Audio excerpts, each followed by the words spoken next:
In the 40th millennium, before the catastrophic civil war that would transform its surface into an irradiated wasteland, Krieg stood as one of the Imperium's most productive and strategically vital manufacturing worlds. Located within the Segmentum Solar, the same stellar region that housed Holy Terra itself, Krieg occupied a position of tremendous importance in the Imperial war machine's supply chains.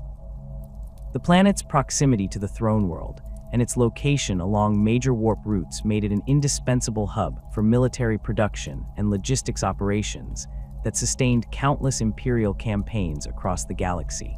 The world's surface bore the unmistakable marks of millennia of industrial exploitation. Massive hive cities stretched toward polluted skies, their towering spires disappearing into perpetual smog clouds that blanketed the planet.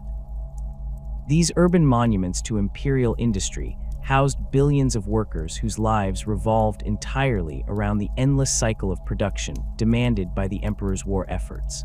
The largest of these settlements, Hive Fairgrad, dominated the northern continent with its sprawling manufactorum complexes and residential blocks that extended deep into the planet's crust. From orbit, the hive appeared as a cancerous growth of metal and rockcrete, its surface bristling with smokestacks, cooling towers, and the skeletal frameworks of cargo lifters that transported finished goods to orbital stations. Krieg's industrial capacity defied easy comprehension. The planet's foundries operated continuously, their forges never cooling, as they transformed raw materials into the instruments of war that Imperial forces required. Entire districts within each hive city specialized in specific types of production. The munitorium sectors churned out millions of rounds of ammunition daily, from standard lasgun power cells to specialized ordnance for heavy artillery pieces. The sounds of these facilities created a constant industrial symphony that echoed through the hive's corridors, the rhythmic hammering of automated presses, the hiss of cooling metals, and the mechanical grinding of assembly lines that never ceased their work. Vehicle production represented another cornerstone of Krieg's economic output. The planet's manufactorums produced Leman Russ battle tanks, Chimera armored personnel carriers, and countless variants of Imperial Guard vehicles that would serve on battlefields across the galaxy. These facilities required enormous spaces within the hives, their assembly floors stretching for kilometers as partially completed vehicles moved along production lines operated by teams of skilled tech adepts and indentured workers. The quality of Krieg's vehicle production earned recognition throughout the Segmentum Solar, with many Imperial commanders specifically requesting equipment bearing the planet's manufacturing stamps. The weapons foundries of Krieg supplied not only individual armaments, but also the massive artillery pieces that defined Imperial Guard doctrine. These workshops produced Earthshaker cannons, Basilisk self-propelled guns, and the specialized siege equipment that Imperial forces employed in their endless campaigns of conquest and defense. The planet's artisans had developed particular expertise in creating durable, reliable weapons that could function in the harshest battlefield conditions. This reputation for quality manufacturing extended to personal equipment as well, with Krieg pattern lasguns, flak armor, and field equipment becoming standard issue for numerous Imperial Guard regiments throughout the sector. Beyond finished military hardware, Krieg served as a crucial supplier of raw materials and components that fed into the broader Imperial manufacturing network. The planet's deep mines extracted vast quantities of metal ores, rare earth elements, and industrial chemicals that were processed in surface refineries before shipment to other worlds. These mining operations extended far beneath the hive cities, creating a subterranean landscape of tunnels, processing facilities, and worker habitations that mirrored the surface settlements in their scale and complexity. The miners who labored in these depths formed a distinct class within Krieg's social hierarchy, their lives shaped by the dangerous work of extracting the materials that fueled the planet's industrial output. The governance of this industrial powerhouse rested in the hands of a planetary nobility that had accumulated tremendous wealth and influence through their control of manufacturing operations. These noble houses operated as feudal overlords of industry, each controlling specific sectors of production and maintaining private armies of security forces to protect their interests.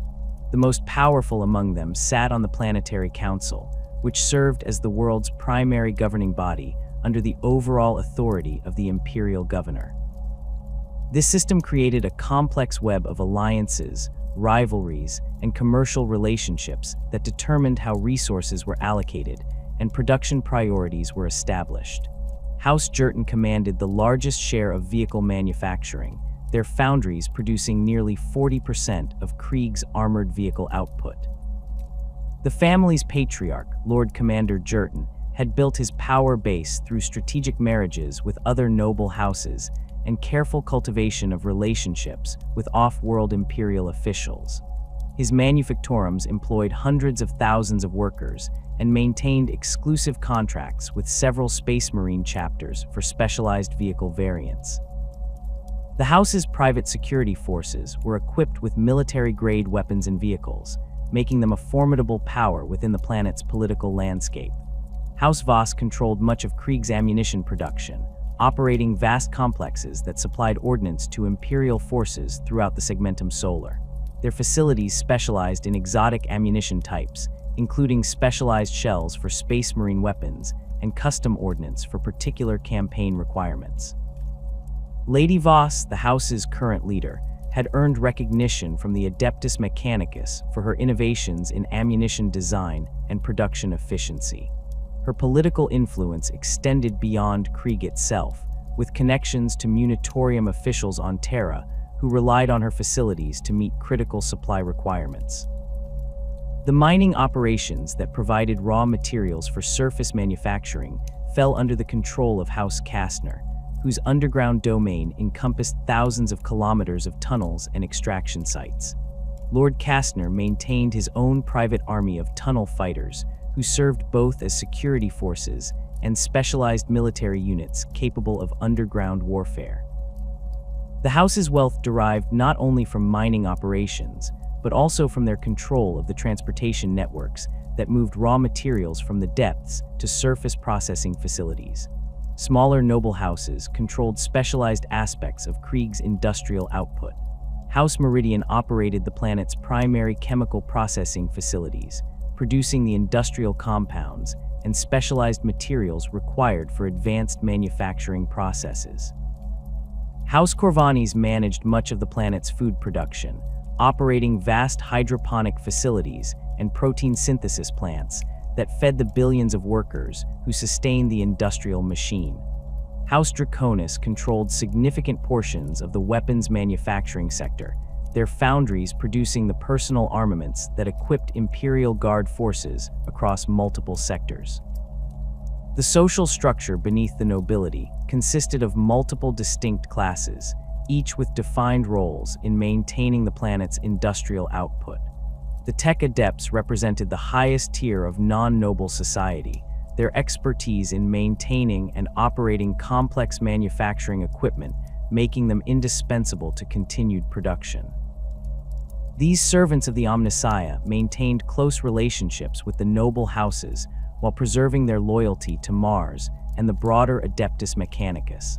Their workshops and laboratories occupied privileged positions within the Hive cities, and their recommendations carried significant weight in decisions regarding production methods and equipment upgrades.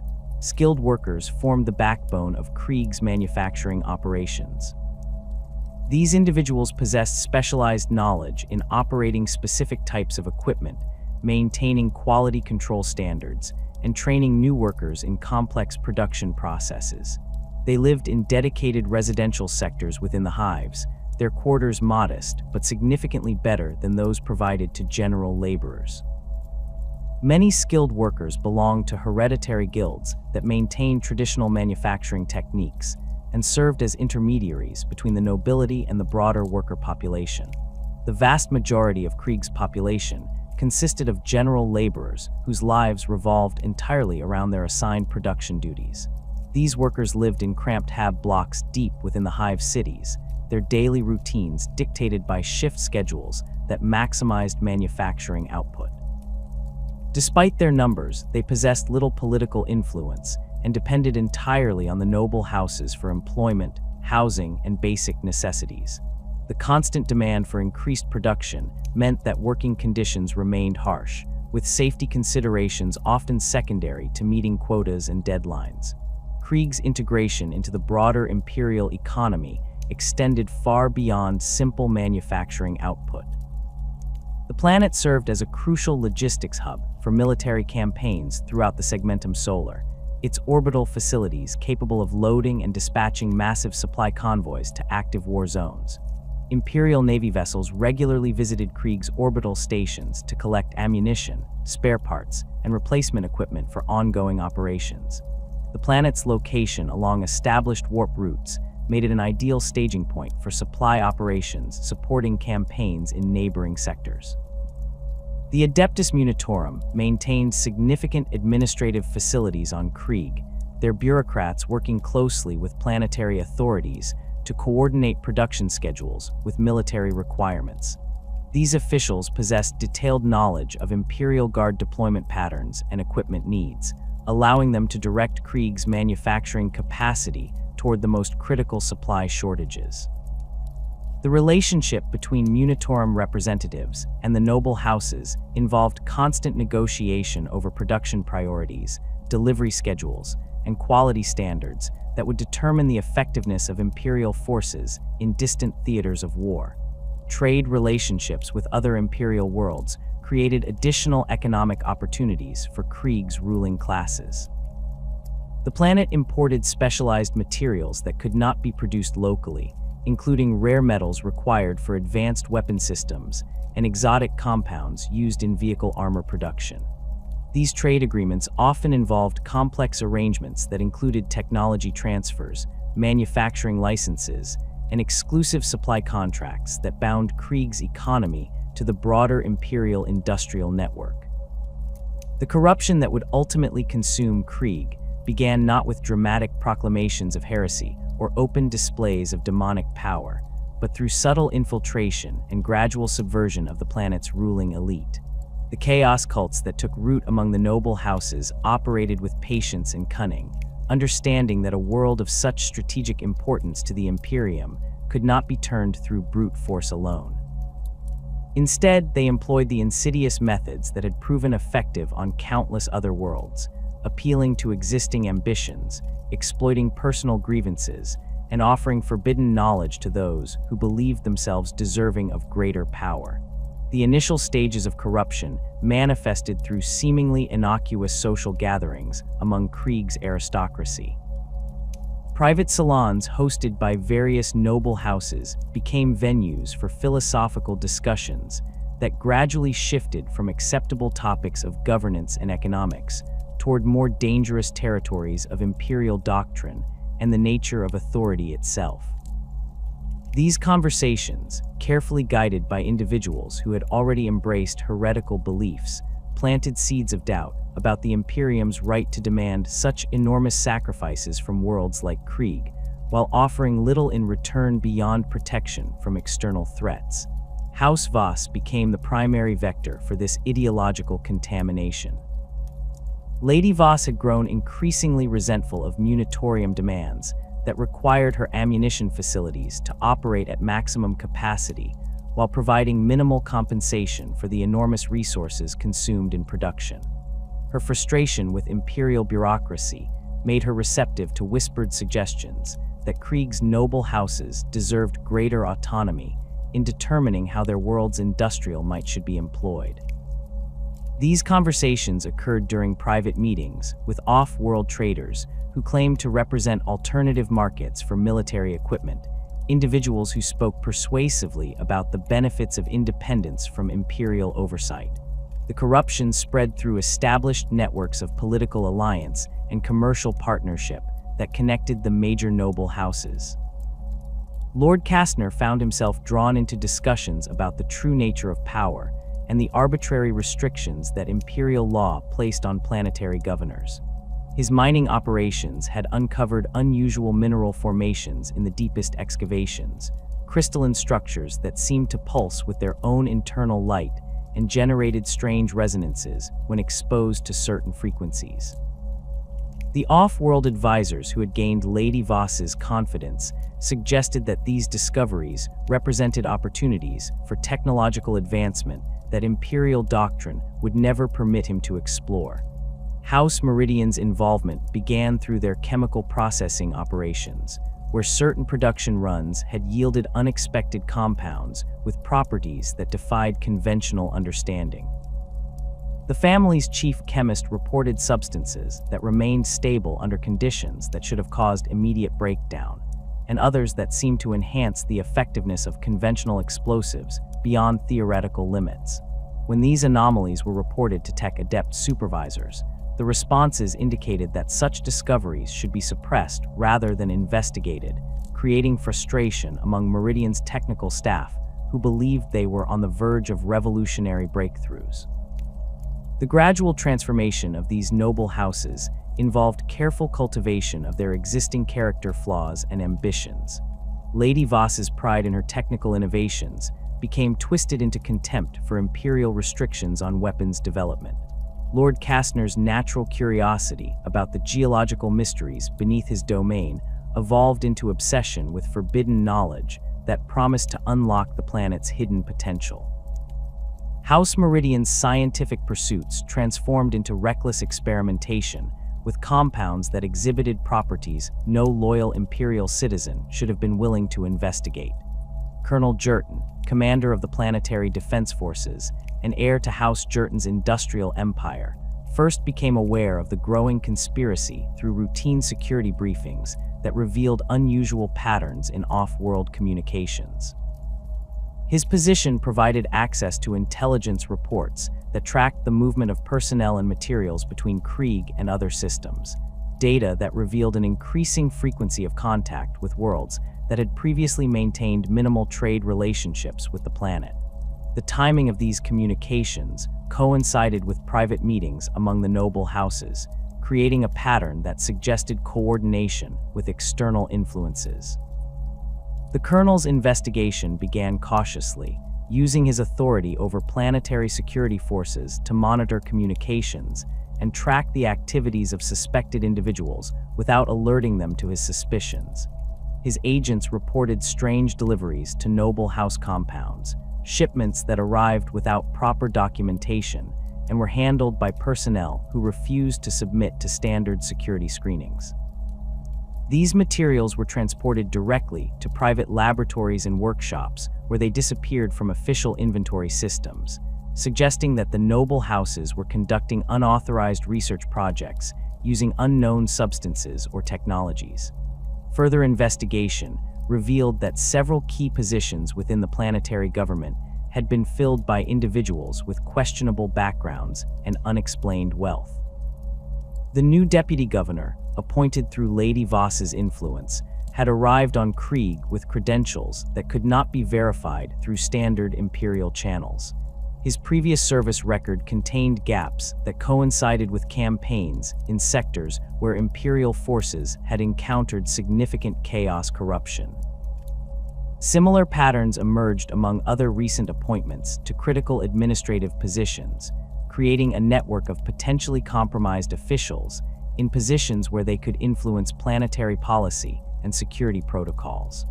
Colonel Jerton's attempts to alert higher Imperial authorities met with frustration and bureaucratic obstruction that seemed deliberately designed to prevent his concerns from reaching appropriate officials. His reports to the Segmentum Solar command structure disappeared into administrative systems without generating responses or acknowledgments. Communications with the Adeptus Arbites were redirected through planetary government channels, where they could be intercepted and suppressed by the same officials whose loyalty he questioned. Even his attempts to contact Space Marine chapters that maintained recruitment relationships with Krieg were blocked by communication protocols that required approval from planetary authorities. The systematic purging of loyal Imperial officers began with seemingly routine personnel transfers and administrative reorganizations that removed potential threats to the growing conspiracy. Colonel Jerton watched as competent commanders were reassigned to distant postings or transferred to units where their influence would be minimized.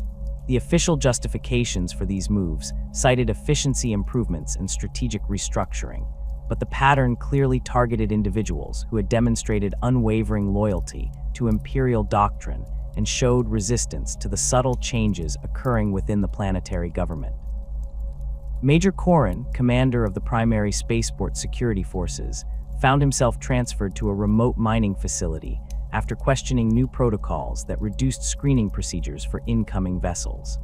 His replacement, a recently arrived officer with impressive credentials but no verifiable service history, immediately implemented changes that allowed certain ships to bypass standard inspection procedures entirely. These vessels arrived at irregular intervals and departed quickly after unloading cargo that was transported directly to noble house facilities without passing through normal customs processing. Captain Vex, responsible for monitoring communications between Krieg and other Imperial worlds, was reassigned to training duties after reporting anomalies in message routing that suggested unauthorized interception of official correspondence. Her replacement proved remarkably incurious about communication irregularities and showed little interest in maintaining the security protocols that had previously protected sensitive military and administrative information from potential compromise. The installation of chaos-corrupted leadership accelerated as the conspiracy gained confidence and expanded its influence throughout the planetary government.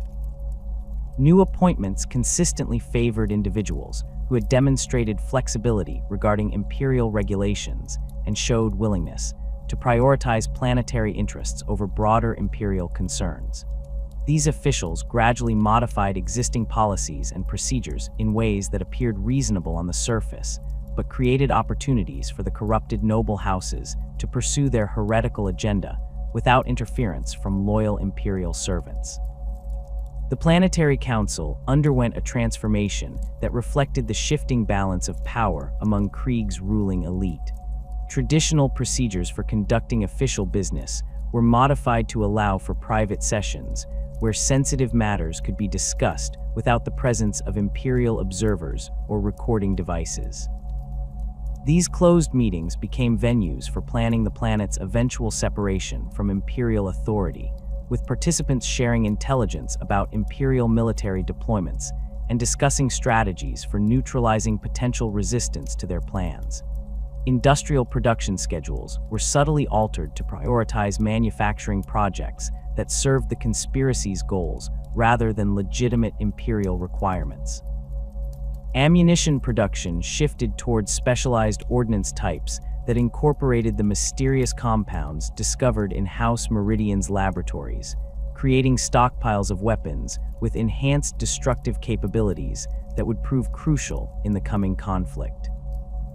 Vehicle manufacturing focused increasingly on variants designed for planetary defense rather than export to imperial forces, building up military capabilities that could be turned against imperial authority when the time came for open rebellion. The corruption extended beyond the noble houses into the broader administrative structure that governed Krieg's daily operations.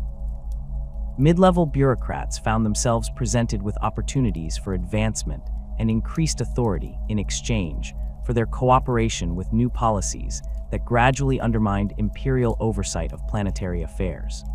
These officials were not necessarily aware of the ultimate goals of their new superiors, but their willingness to prioritize immediate benefits over adherence to established procedures made them unwitting accomplices in the growing conspiracy. Tech adepts who had previously maintained strict adherence to Mechanicus doctrine were gradually exposed to forbidden knowledge that promised revolutionary advances in manufacturing and weapons technology. The corrupted noble houses shared selected discoveries from their unauthorized research projects, demonstrating practical applications that seemed to validate heretical theories about the nature of technology and its relationship to human consciousness. These revelations created divisions within the tech priest community, with some individuals embracing the new possibilities, while others remained loyal to traditional Mechanicus teachings. The planetary defense forces experienced their own transformation as loyal officers were replaced by individuals who prioritized allegiance to Krieg's ruling elite over service to the broader Imperium. Training exercises shifted focus toward scenarios involving defense against Imperial intervention rather than external threats, preparing troops for the possibility of armed conflict with loyalist forces. Equipment requisitions emphasized weapons and vehicles suitable for urban warfare and siege operations, suggesting that the corrupted leadership anticipated fighting within Krieg's own hive cities. Security protocols throughout the planet were systematically weakened to allow the conspiracy greater freedom of operation while maintaining the appearance of normal Imperial governance. Surveillance systems that had previously monitored potential threats were reconfigured to focus on individuals who remained loyal to Imperial authority rather than those who posed actual security risks. Communication intercepts that had once protected against external infiltration were redirected to identify potential resistance to the growing rebellion among Krieg's own population. The Declaration of Independence from the Imperium emerged as the logical culmination of months of careful preparation and gradual corruption of planetary authority. The Planetary Council, now dominated by representatives of the corrupted noble houses, formally announced Krieg's withdrawal from Imperial jurisdiction during a closed session that excluded all remaining loyal officials. The declaration cited the Imperium's excessive demands on planetary resources and its failure to provide adequate compensation for Krieg's contributions to the Imperial war effort, presenting the rebellion as a justified response to Imperial exploitation rather than an act of heretical treachery. The alignment with the ruinous powers was revealed gradually, as the planet's new leadership demonstrated the enhanced capabilities that their forbidden research had produced. Public demonstrations of improved weapons and manufacturing techniques were presented as evidence of Krieg's technological superiority over Imperial methods, with the corrupted noble houses claiming that their innovations proved the planet's right to independence from Imperial oversight. The true source of these advances remained hidden from the general population, who were told that Krieg's scientists had simply achieved breakthroughs that Imperial doctrine had previously prevented them from pursuing. Colonel Jerton's discovery of the full extent of the conspiracy came through intercepted communications that revealed the Planetary Council's secret declaration of independence. His network of loyal intelligence operatives had managed to infiltrate the private communication channels used by the corrupted noble houses, providing him with irrefutable evidence that Krieg's leadership had committed acts of treason that demanded immediate action. The intercepted messages detailed plans for seizing control of orbital defense platforms, neutralizing remaining Imperial installations, and coordinating with off-world chaos forces that would provide military support for the rebellion. The colonel understood that conventional channels for reporting such treachery had been compromised beyond repair. His previous attempts to alert Imperial authorities had been systematically blocked, and the corrupted planetary government now controlled most communication systems that could reach off-world Imperial forces. The situation demanded immediate action using whatever loyal resources remained under his command, even though such action would inevitably trigger the civil war that the traitors had been preparing for months. Jerton's first priority involved securing the loyalty of Imperial Guard regiments stationed on Krieg before the traitors could move to neutralize them. The 83rd Krieg Armored Regiment remained under the command of Colonel Vance, an officer whose unwavering devotion to Imperial doctrine had made him a target for removal by the corrupted leadership. Jerton's agents reached Vance through secure channels, providing him with evidence of the conspiracy and coordinating plans for resistance operations. The 83rd controlled significant armored assets, including 2 full companies of Leman Russ battle tanks and supporting Chimera transports that would prove essential in any armed confrontation with traitor forces. The 127th Krieg Infantry Regiment presented a more complex situation, as its command structure had been partially compromised through the appointment of new officers whose loyalty remained questionable.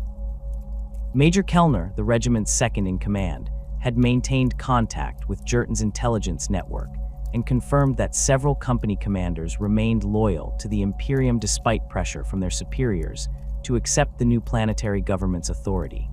These officers controlled approximately 3,000 troops equipped with standard Imperial Guard weapons and equipment, representing a substantial force if properly coordinated with other loyalist elements. The planetary defense artillery units scattered throughout Krieg's major hive cities posed particular challenges for loyalist resistance efforts. These installations controlled massive earthshaker cannons and other heavy weapons capable of devastating urban areas, but their crews had been systematically replaced with personnel selected for their allegiance to the corrupted noble houses. Colonel Jerton's operatives identified several key installations where small groups of loyal artillerymen remained in subordinate positions, creating opportunities for sabotage operations that could deny these weapons to traitor forces. Jerton established his primary command center in the deep industrial sectors of Hive Ferrograd, utilizing maintenance tunnels and abandoned manufactorum complexes that provided concealment from traitor surveillance systems. These underground facilities offered access to communication networks that had not yet been compromised by the corrupted planetary government, allowing loyalist forces to coordinate their activities without immediate detection. The colonel's staff included intelligence specialists, communication technicians, and logistics officers who had maintained their loyalty to imperial authority despite months of pressure to accept the new regime. The initial phase of open conflict began when traitor forces attempted to seize control of the primary spaceport facility that served as Krieg's main connection to off-world Imperial forces. Colonel Jerton had anticipated this move and positioned elements of the 83rd Armored Regiment in concealed positions around the spaceport's perimeter, where they could respond quickly to any attempt at forcible occupation. The traitor assault force consisted of corrupted planetary defense troops supported by vehicles from noble house private armies, representing a significant military capability, but lacking the coordination and experience of regular Imperial Guard units. The battle for Ferrograd Spaceport demonstrated both the strengths and limitations of the hastily organized loyalist resistance. Colonel Vance's armored units struck the traitor forces during their initial approach, catching them in open terrain where the superior firepower and armor protection of Lima and Russ battle tanks provided decisive advantages. The Loyalist attack destroyed 12 traitor vehicles and scattered their infantry support, forcing them to retreat toward defensive positions in the surrounding industrial complexes. However, the victory came at significant cost, with the 83rd losing 3 tanks and suffering casualties that could not easily be replaced given their isolation from Imperial supply lines. The traitors' response revealed the extent of their preparation for armed conflict. Artillery strikes from corrupted defense installations began targeting known loyalist positions within hours of the spaceport battle, demonstrating that the corrupted leadership possessed detailed intelligence about resistance activities and the capability to coordinate complex military operations.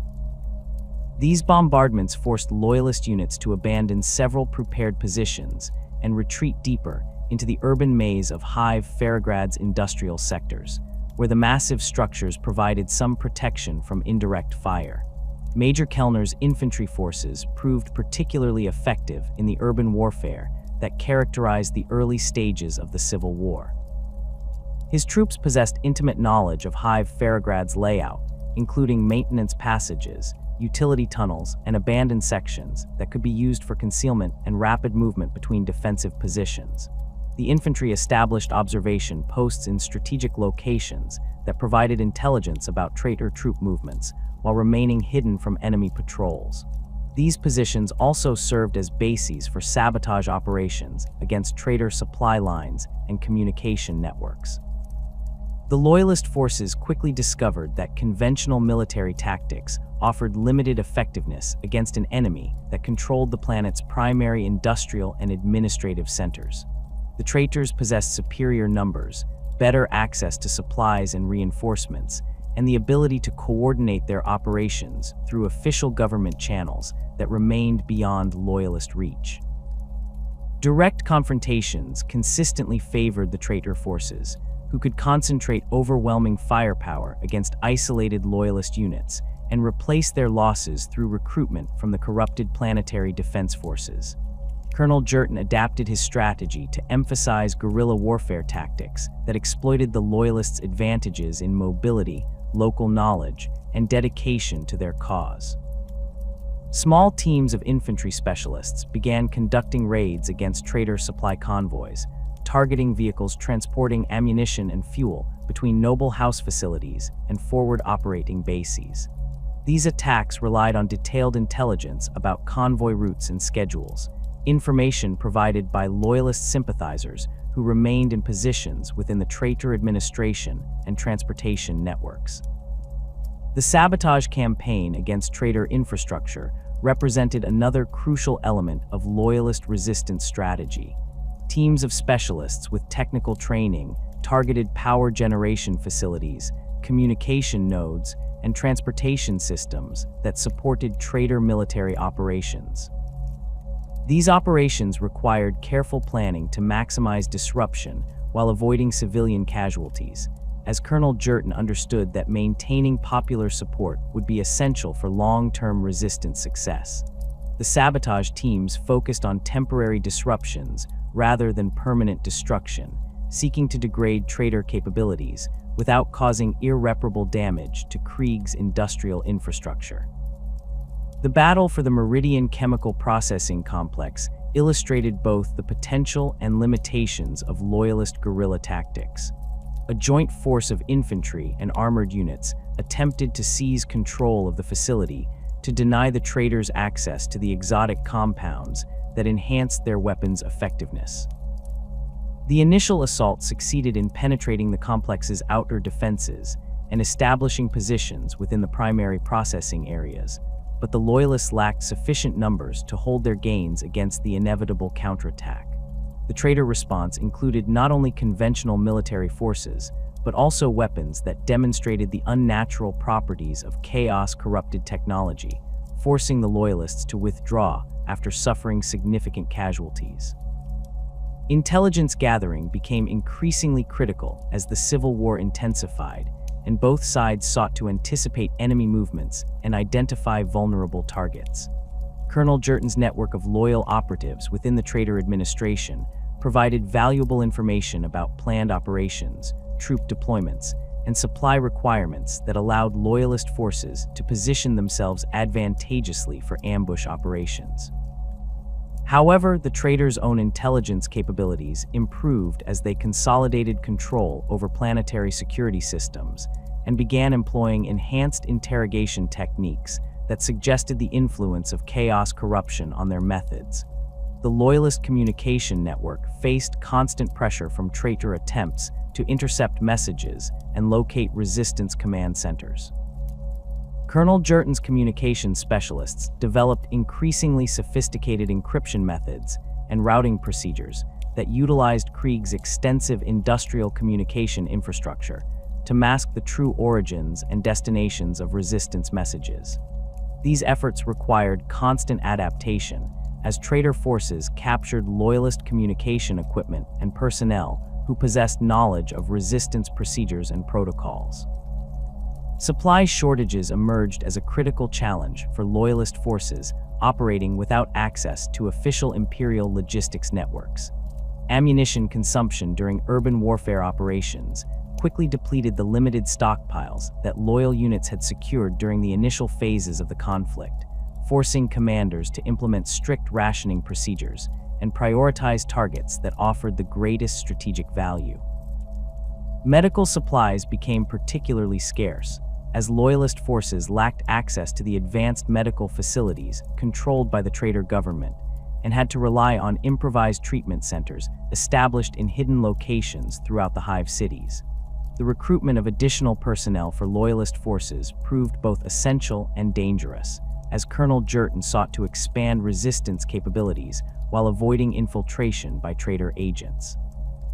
Many civilians who had initially supported the planetary government's declaration of independence began to question their allegiance as evidence of chaos corruption, became more apparent through the traitors' increasingly brutal methods and unnatural capabilities. However, recruiting these individuals required careful screening procedures to identify potential double agents and ensure that new recruits possess the dedication necessary for the dangerous work of resistance operations. The traitor forces demonstrated their growing confidence through increasingly aggressive operations designed to eliminate loyalist resistance entirely.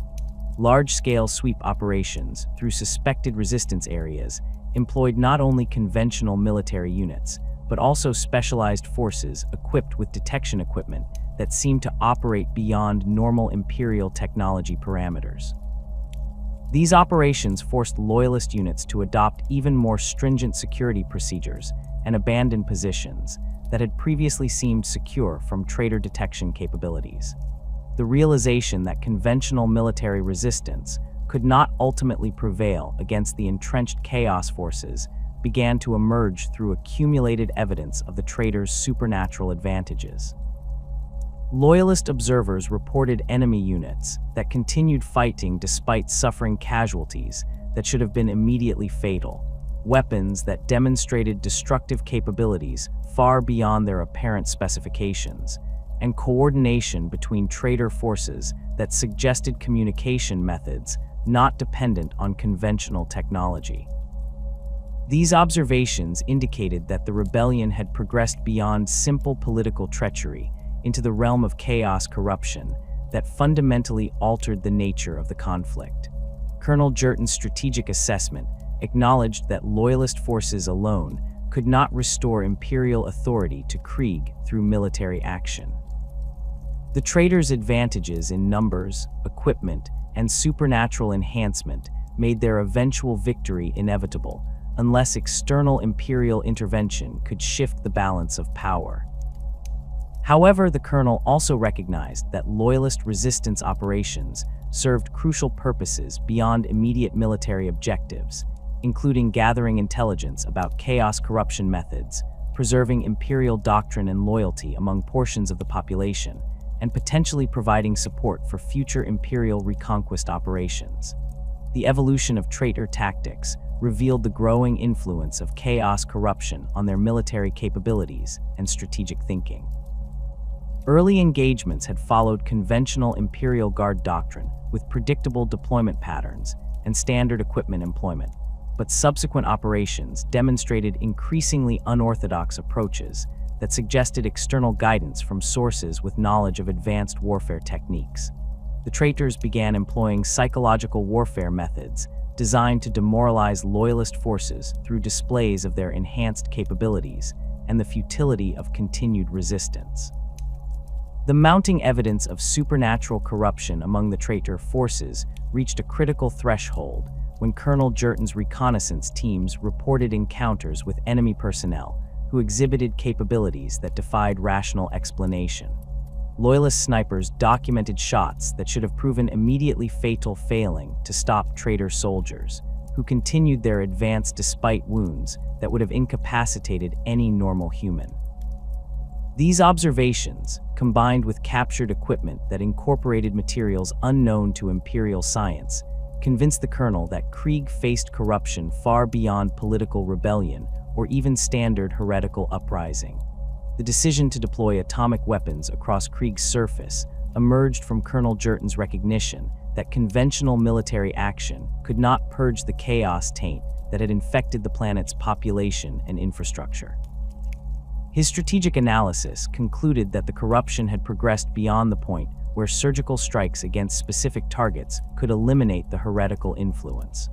The very materials used in traitor weapons and equipment demonstrated properties that suggested fundamental alteration of matter itself, indicating that the chaos influence had begun transforming the physical substance of Krieg at a molecular level.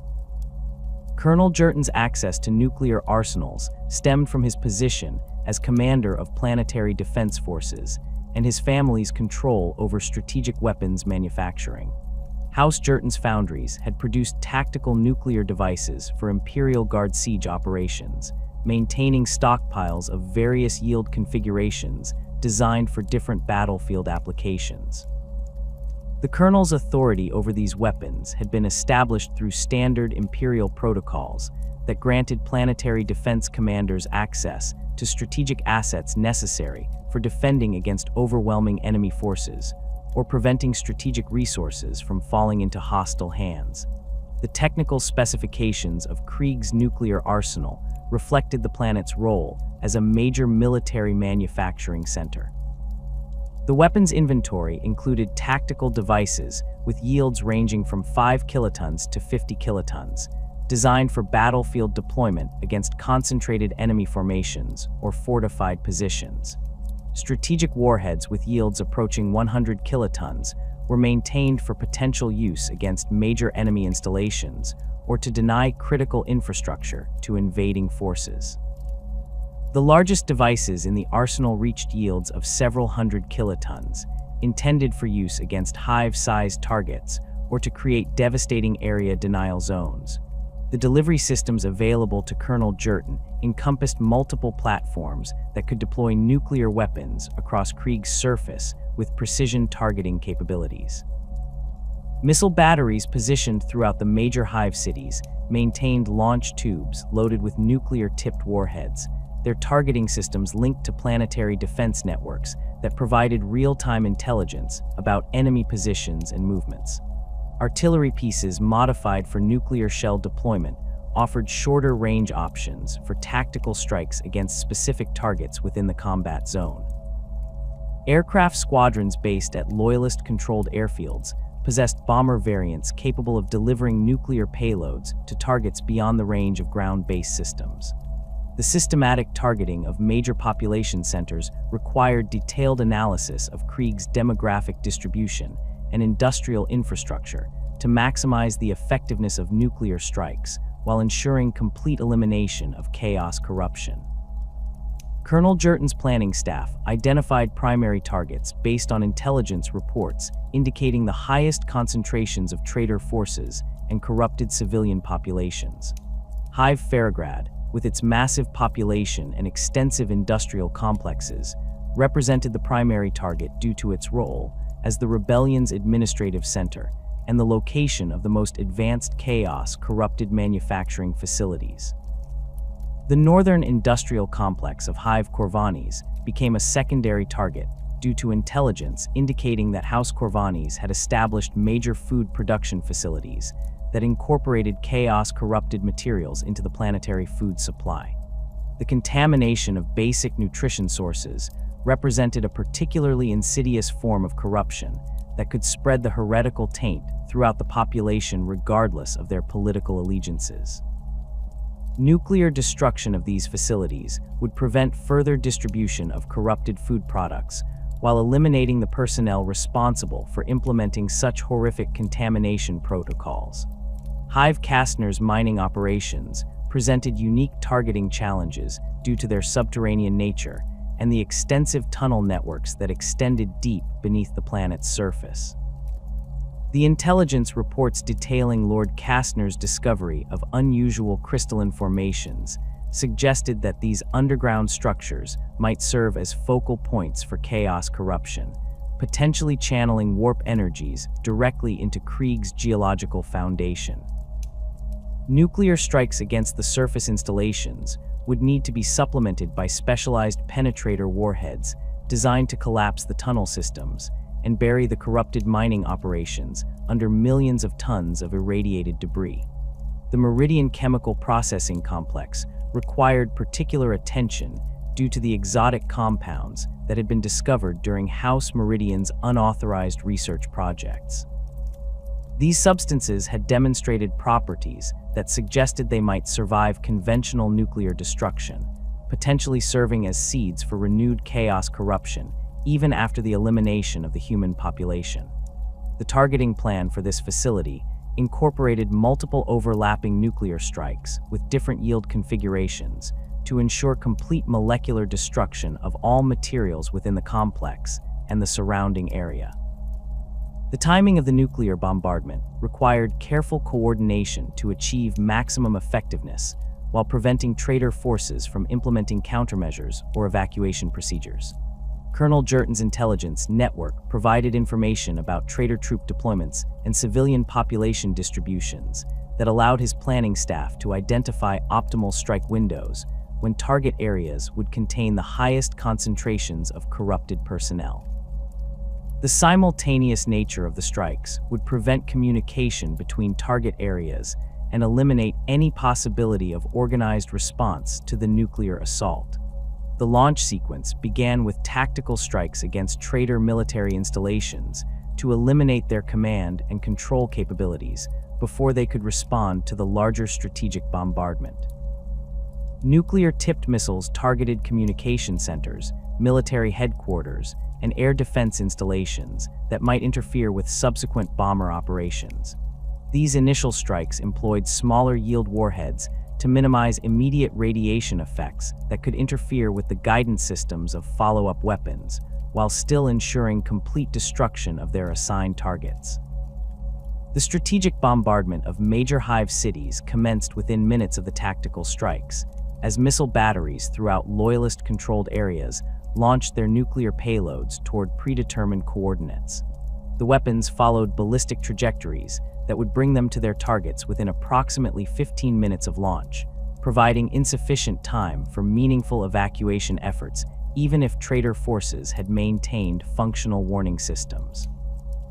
The missile's guidance systems incorporated multiple redundant navigation methods to ensure accuracy despite potential electromagnetic interference from the initial tactical strikes.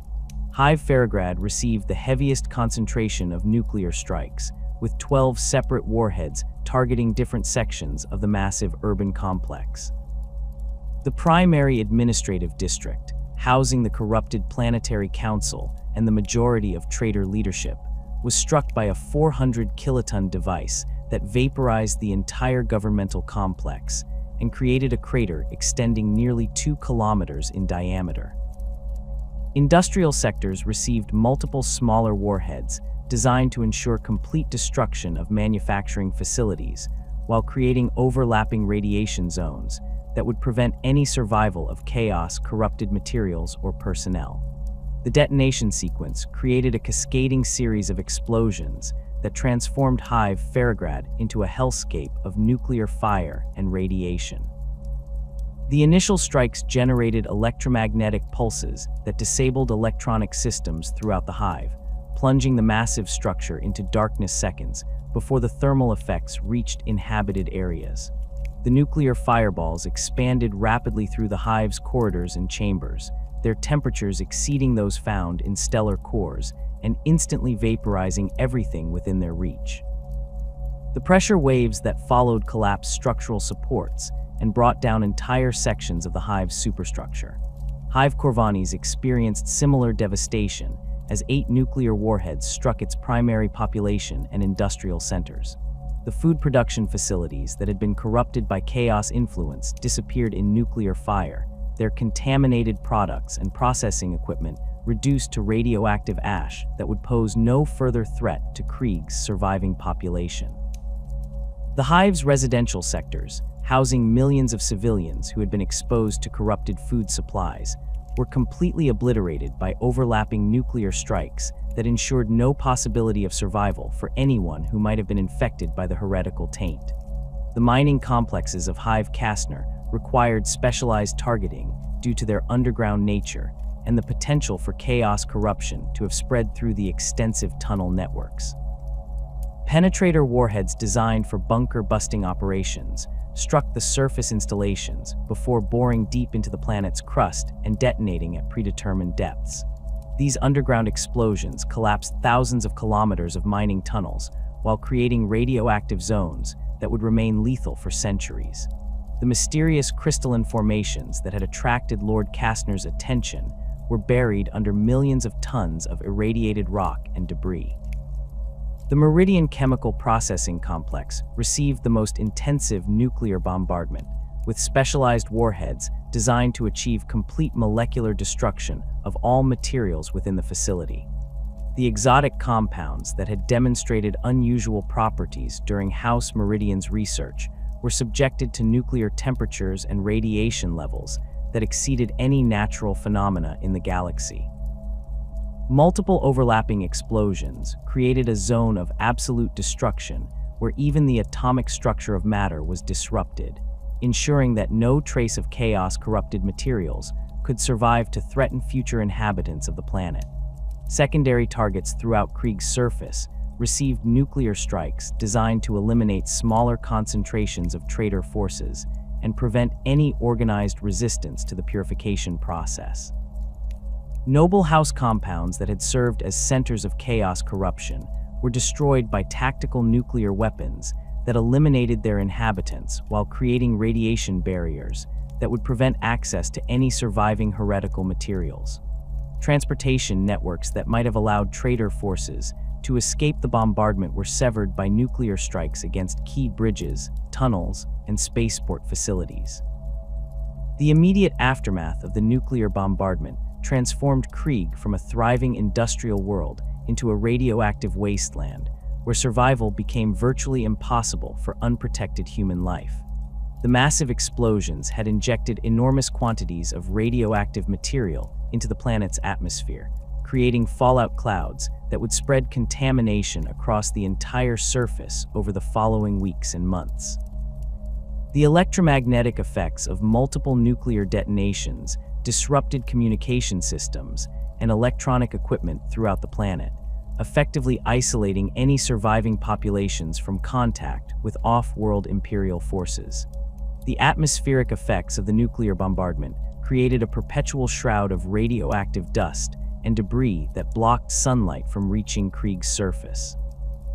The nuclear winter conditions that resulted from this atmospheric contamination caused immediate climate changes that made agriculture impossible and eliminated most forms of surface vegetation within months of the bombardment. The planet's weather patterns were fundamentally altered by the massive energy release and atmospheric disruption, creating constant storms that carried radioactive particles across vast distances and ensured that no area of the surface remained uncontaminated. The destruction of Krieg's major hive cities eliminated approximately 90% of the planet's population within the first hours following the nuclear strikes.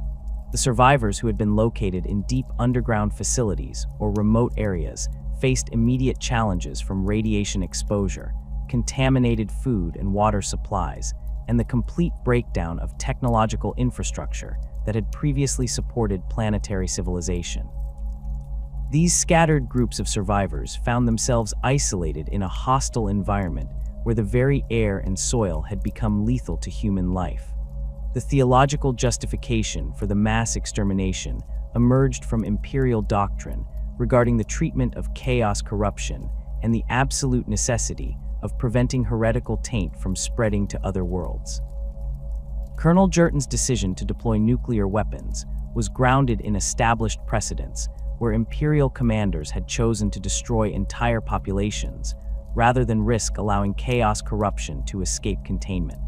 The Codex Imperialis contains specific provisions authorizing planetary governors and military commanders to employ any means necessary to prevent the spread of heretical influence, including the complete sterilization of infected worlds. The acceptance of the nuclear bombardment by surviving loyalist forces reflected their understanding of the existential threat posed by chaos corruption and their recognition that conventional military action had proven insufficient to eliminate the heretical taint. The evidence of supernatural enhancement among traitor forces and the discovery of chaos-corrupted materials in the planet's industrial infrastructure convinced loyalist commanders that nuclear purification represented the only viable method for ensuring that Krieg could never again serve as a source of corruption threatening other imperial worlds. The radioactive transformation of Krieg's surface created conditions that would persist for millennia, ensuring that the planet's purification would serve as a permanent reminder of the price of heresy and the lengths to which loyal imperial servants would go to preserve the Imperium from chaos corruption. The nuclear wasteland became a monument to the absolute dedication required to serve the Emperor and the willingness of true imperial citizens to sacrifice everything, including their own lives and world, rather than allow the forces of chaos to achieve victory. The nuclear holocaust that consumed Krieg's surface created an environment so hostile to human life that survival required immediate adaptation to conditions unlike anything previously encountered in Imperial history. The scattered groups of loyalist forces who had taken shelter in the deepest underground facilities faced the grim reality that their world had been transformed into a radioactive tomb where the very air carried death with every breath. The massive bunker complexes that had originally served as emergency command centers and equipment storage facilities became the only habitable spaces on a planet where surface exposure meant certain death within hours. The Farograd Deep Command Complex, Colonel Jerton's primary headquarters during the final stages of the Civil War, housed approximately 8,000 survivors in facilities designed to accommodate half that number during temporary emergencies. The bunker's life support systems struggled to maintain breathable atmosphere while filtering the radioactive particles that infiltrated even the most sophisticated air purification equipment. Emergency rations intended to sustain the facility's occupants for several weeks stretched to cover months as the survivors realized that return to the surface would not be possible within any reasonable timeframe. The survivors in the Corvani's mining shelter faced even more challenging conditions, as their facility had been hastily converted from industrial storage areas that lacked proper life support infrastructure. 3,000 individuals crowded into spaces where mining equipment had been cleared to make room for basic living quarters, sleeping in shifts due to insufficient space for permanent accommodations. The facility's water recycling systems, originally designed to process industrial coolants and cleaning solutions, required constant maintenance to produce potable water from the contaminated groundwater that seeped through the facility's foundations. The Kastner Deep Works represented the largest surviving population concentration, with nearly 12,000 individuals sheltering in the extensive tunnel networks that had been excavated during decades of mining operations. The natural protection provided by hundreds of meters of solid rock offered superior radiation shielding compared to the constructed bunkers, but the facility's improvised nature created constant challenges for maintaining order and distributing resources among such a large population. The mining tunnels had never been intended for long-term habitation, lacking proper ventilation systems and waste management facilities necessary to support thousands of people indefinitely. The initial weeks following the nuclear bombardment revealed the extent of the challenges facing the underground survivors. Radiation monitoring equipment indicated that surface levels remained lethal to unprotected humans, with readings showing contamination levels that would require decades or centuries to decrease to potentially survivable thresholds. The atmospheric contamination created by the nuclear strikes had fundamentally altered Krieg's environment, turning the planet's surface into a wasteland where even brief exposure would cause fatal radiation poisoning within days. The psychological impact of total isolation from the outside galaxy proved as challenging as the physical hardships of underground survival. Communication equipment capable of reaching off-world Imperial forces had been destroyed during the nuclear bombardment, leaving the survivors with no means of requesting assistance or even confirming that the Imperium still existed beyond their devastated world. The complete absence of external contact created an atmosphere of uncertainty and despair that threatened to undermine the discipline and morale necessary for long-term survival in such harsh conditions. Colonel Jerton's leadership during these critical early months established the foundation for what would eventually become the distinctive culture of the Death Korps. His recognition that survival required absolute discipline and unwavering commitment to Imperial doctrine led to the implementation of strict protocols that governed every aspect of underground life. The colonel understood that the survivors represented the last loyal Imperial citizens on Krieg, carrying the responsibility to preserve Imperial values and eventually reclaim their world from the radioactive devastation that had purged it of chaos corruption. The establishment of formal military hierarchy within the underground facilities served multiple purposes beyond simple organization of resources and personnel. The familiar structure of Imperial Guard command protocols provided psychological stability for survivors who had lost everything else familiar about their previous lives. The maintenance of military discipline also ensured that critical decisions regarding resource allocation, work assignments, and security measures would be made based on strategic necessity rather than emotional responses to their desperate circumstances. The development of survival protocols required careful adaptation of Imperial Guard regulations to address the unique challenges of underground existence in a radioactive environment. Standard duty rotations were modified to account for the limited space and resources available within the bunker facilities, with personnel assigned to multiple responsibilities that had previously been handled by specialized units.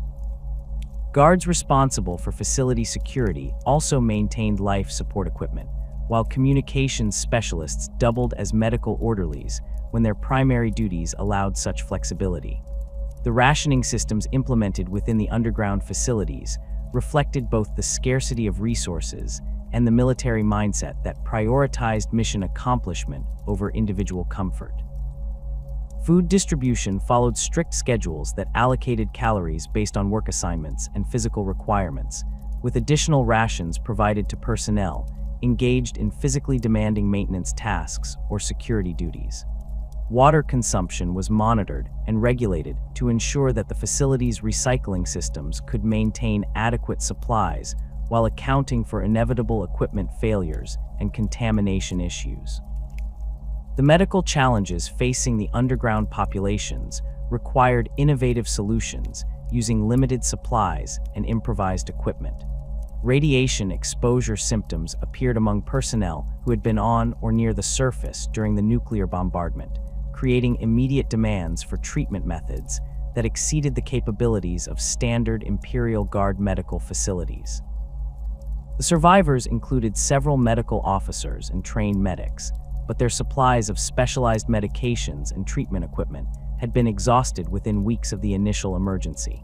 The adaptation to permanent underground existence began with modifications to the physical infrastructure of the bunker facilities.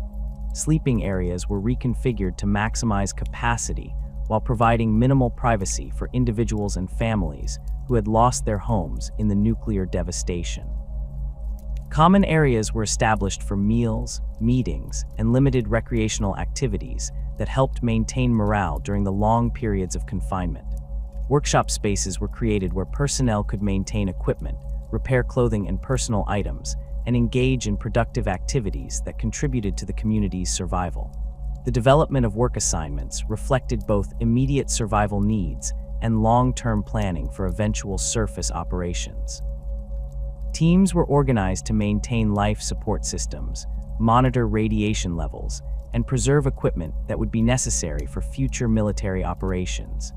Other groups focused on food production using hydroponic systems improvised from available materials, while specialized teams worked on developing protective equipment that would allow limited surface excursions when radiation levels decreased sufficiently. The preservation of imperial doctrine and military traditions became a central focus of daily life within the underground communities. Regular prayer sessions honored the emperor and reinforced the religious foundations of imperial service, while training exercises maintained military skills and physical fitness despite the confined conditions. Veterans shared their knowledge with younger survivors, ensuring that military expertise and tactical knowledge would be preserved for future generations who might eventually reclaim Krieg's surface. The emergence of a distinct cultural identity among the survivors reflected their unique circumstances and the psychological adaptation required for long-term underground survival. The constant awareness of death surrounding them on the radioactive surface above created a fatalistic mindset that embraced sacrifice as both necessary and honorable. The survivors understood that their continued existence represented a form of penance for their world's fall to chaos corruption, and that their duty to the emperor required them to endure any hardship necessary to eventually restore imperial authority to Krieg. The development of specialized equipment for survival in the radioactive environment began with modifications to existing Imperial Guard gear, using materials and components available within the bunker facilities. Standard issue respirators were enhanced with additional filtration stages to remove radioactive particles from inhaled air, while protective clothing was layered with improvised shielding materials to reduce radiation exposure during necessary surface excursions. These early protective systems were crude and uncomfortable, but they provided the foundation for more sophisticated equipment that would eventually become standard for all Death Korps personnel. The first experimental surface missions occurred approximately 6 months after the nuclear bombardment, when radiation levels had decreased enough to allow brief excursions by personnel wearing improvised protective equipment. These missions served multiple purposes, including assessment of surface conditions, recovery of useful materials from destroyed facilities, and psychological preparation for eventual full-scale surface operations. The volunteers who participated in these dangerous missions understood that they faced significant risks of radiation exposure and death, but their willingness to accept such dangers demonstrated the dedication that would characterize future Death Korps operations. The surface reconnaissance revealed the extent of Krieg's transformation from industrial world to radioactive wasteland. The massive hive cities had been reduced to twisted ruins of metal and rockcrete. Their towering structures collapsed into radioactive rubble that would remain dangerous for centuries. The industrial complexes that had once produced weapons and vehicles for Imperial forces were completely destroyed, their sophisticated manufacturing equipment buried under tons of contaminated debris. The transportation networks that had connected different regions of the planet were severed by nuclear craters and radiation barriers that made surface travel extremely hazardous. The discovery of other survivor groups during extended surface reconnaissance missions provided both opportunities and challenges for the emerging Death Korps communities. Small groups of civilians who had taken shelter in improvised bunkers or natural caves were located throughout Krieg's devastated landscape, their survival dependent on luck and resourcefulness rather than military planning and discipline. The integration of these survivors into the established military communities required careful screening to ensure loyalty and discipline, while providing medical treatment and psychological support for individuals traumatized by months of isolation and constant fear. The establishment of communication networks between different survivor communities became a priority as the underground populations grew and their resource requirements exceeded the capacity of individual facilities. Messenger services using personnel equipped with the most advanced protective equipment available carried information and supplies between bunker complexes, maintaining coordination between different groups while assessing the overall situation across Krieg's surface. These dangerous missions required volunteers willing to traverse kilometers of radioactive wasteland while carrying vital communications that could determine the survival of entire communities. The development of manufacturing capabilities within the underground facilities represented a crucial step toward eventual military reorganization and surface operations. Improvised workshops produced replacement parts for life support equipment, modifications to protective gear, and simple weapons that could be used for defense against potential threats. The survivors included numerous skilled technicians and engineers who had worked in Krieg's industrial facilities before the nuclear bombardment, providing the expertise necessary to establish basic manufacturing capabilities using salvaged materials and improvised tools. The emergence of formal military units from the survivor populations reflected both practical necessity and the psychological need to maintain Imperial Guard traditions and identity. The most experienced veterans were appointed as officers and non-commissioned officers, while younger survivors were organized into squads and companies that could be trained and equipped for specific missions. These units initially focused on internal security and resource gathering operations, but their training emphasized the eventual goal of surface combat operations against any remaining chaos, corruption, or external threats to Krieg. The development of specialized roles within the Death Korps communities reflected the unique requirements of survival in a radioactive environment and the long-term goal of planetary reclamation. engineers specialized in radiation detection and protective equipment maintenance, while medical personnel developed expertise in treating radiation exposure and related health problems. Communications specialists worked to establish contact with off-world Imperial forces, while logistics personnel managed the complex resource allocation required to sustain large underground populations indefinitely. The adaptation of Imperial Guard doctrine to accommodate the unique circumstances of the Death Korps began with modifications to standard training procedures and operational protocols. Traditional emphasis on rapid deployment and mobile warfare was supplemented by intensive training in siege warfare, tunnel fighting, and operations in contaminated environments. The survivors understood that their eventual return to active Imperial service would require capabilities that differed significantly from conventional Imperial Guard units, necessitating specialized training and equipment that reflected their unique experience and environment.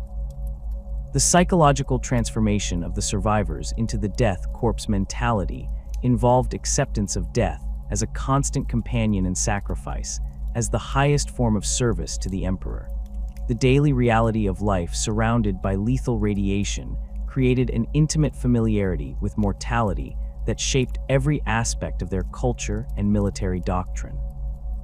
The survivors understood that their continued existence was temporary, and that their ultimate purpose was to serve the Emperor through whatever means necessary, regardless of personal cost or survival prospects.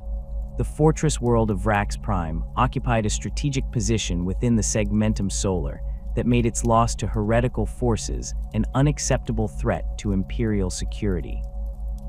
Located along critical supply routes that connected Terra to the outer reaches of the Segmentum, Vrax served as a massive ammunition depot and staging area for Imperial Guard operations throughout the region. The planet's surface bristled with defensive installations, underground storage complexes, and orbital defense platforms that had been constructed over centuries to protect the vast quantities of military supplies stored within its armored vaults. Cardinal Zaffin's rise to power on Vrax represented a textbook example of how chaos corruption could infiltrate even the most heavily fortified Imperial installations through patient subversion of key personnel. The Cardinal had arrived on Vrax as part of a routine ecclesiastical inspection, his credentials and reputation placing him above suspicion from the planet's security forces. His gradual accumulation of influence among the Adeptus Ministorum personnel stationed on Vrax followed familiar patterns of heretical corruption, beginning with theological discussions that slowly introduced concepts incompatible with orthodox Imperial doctrine. The Cardinal's declaration of independence from Imperial authority came after months of careful preparation that had systematically compromised Vrax's command structure and defensive capabilities. His control over the planet's extensive PDF forces provided him with a military capability that far exceeded what most rebellious governors could muster, while his influence over the Adeptus Ministorum personnel gave his rebellion a religious legitimacy that attracted supporters from across the planet's population. The fortress world's isolation and self-sufficiency meant that the rebellion could sustain itself indefinitely without external support, creating a strategic threat that demanded immediate Imperial response. The Adeptus Munitorum's assessment of the Vrax situation emphasized both the immediate tactical threat posed by the rebellion and the broader strategic implications of allowing such a heavily fortified world to remain in heretical hands. The ammunition stockpiles stored on Vrax could supply entire Crusade fleets for years of continuous operations, while the planet's manufacturing facilities produced specialized ordnance types that were essential for specific types of Imperial Guard operations. The loss of these resources to heretical forces represented not only a significant reduction in Imperial military capability, but also the potential for these supplies to be turned against loyal Imperial forces. The initial Imperial response to the Vrax rebellion involved conventional siege warfare tactics that had proven effective against similar fortified positions throughout Imperial history. The first wave of Imperial Guard regiments deployed to Vrax included veteran siege specialists from multiple sectors, their experience in reducing fortified positions, providing the expertise necessary to overcome the planet's extensive defensive systems. These forces established siege lines around the planet's primary fortress complexes, while orbital bombardment ships targeted key defensive installations and supply depots. The failure of conventional siege tactics became apparent within months of the initial Imperial deployment, as Vrak's defenders demonstrated capabilities that exceeded normal expectations for PDF forces. The planet's defensive systems had been enhanced with equipment and techniques that suggested external assistance from sources with advanced military knowledge. The heretical forces employed defensive strategies that maximized the effectiveness of their fortified positions while minimizing their exposure to Imperial firepower, indicating command expertise that went beyond what Cardinal Zaffin's rebellion should have possessed. The decision to deploy the Death Korps of Krieg to Vrax reflected both the unique requirements of the siege campaign and the regiment's specialized capabilities in attritional warfare. The Adeptus Munitorum's analysis identified the Death Korps as the optimal choice for a prolonged siege operation that would require sustained combat effectiveness despite heavy casualties and harsh environmental conditions. The regiment's experience with underground warfare, siege operations, and combat in contaminated environments made them ideally suited for the specific challenges that Vrax presented to Imperial forces. The Death Korps deployment to Vrax involved the largest single commitment of the regiment's forces since their official recognition as an Imperial Guard unit. 12 full regiments of Death Korps infantry, supported by armored battalions and artillery companies, were transported to the Vrax system aboard requisition transport vessels that had been modified to accommodate the regiment's specialized equipment and environmental requirements. The deployment represented nearly 40% of the Death Korps' total strength, demonstrating the Imperium's commitment to resolving the Vrax situation regardless of cost. The Death Korps' initial assessment of the Vrax battlefield revealed the extent of the challenges facing Imperial forces attempting to reduce the planet's fortifications through conventional siege warfare. The fortress complexes incorporated multiple layers of defensive positions that channeled attacking forces into predetermined killing zones where concentrated firepower could inflict maximum casualties. The underground tunnel networks that connected different defensive positions allowed defenders to reinforce threatened areas while remaining protected from orbital bombardment and artillery strikes. The establishment of Death Korps siege lines around the primary fortress complexes followed tactical doctrines that emphasized methodical advancement through systematic destruction of enemy defensive positions. The regiment's engineers began construction of extensive trench networks that would allow Imperial forces to approach enemy positions while maintaining protection from defensive fire. These siege works incorporated lessons learned from Krieg's own civil war, including specialized techniques for underground warfare and operations in contaminated environments. The trench warfare that characterized the Vrax campaign represented the Death Korps' most natural form of combat, their training and equipment optimized for the grinding attritional warfare that defined siege operations. The regiment's standard tactics emphasized patient advancement through enemy defensive lines, using coordinated infantry assaults supported by concentrated artillery bombardments. These methods required enormous expenditures of ammunition and personnel, but they provided reliable results against fortified positions that could not be reduced through maneuver warfare or rapid assault tactics.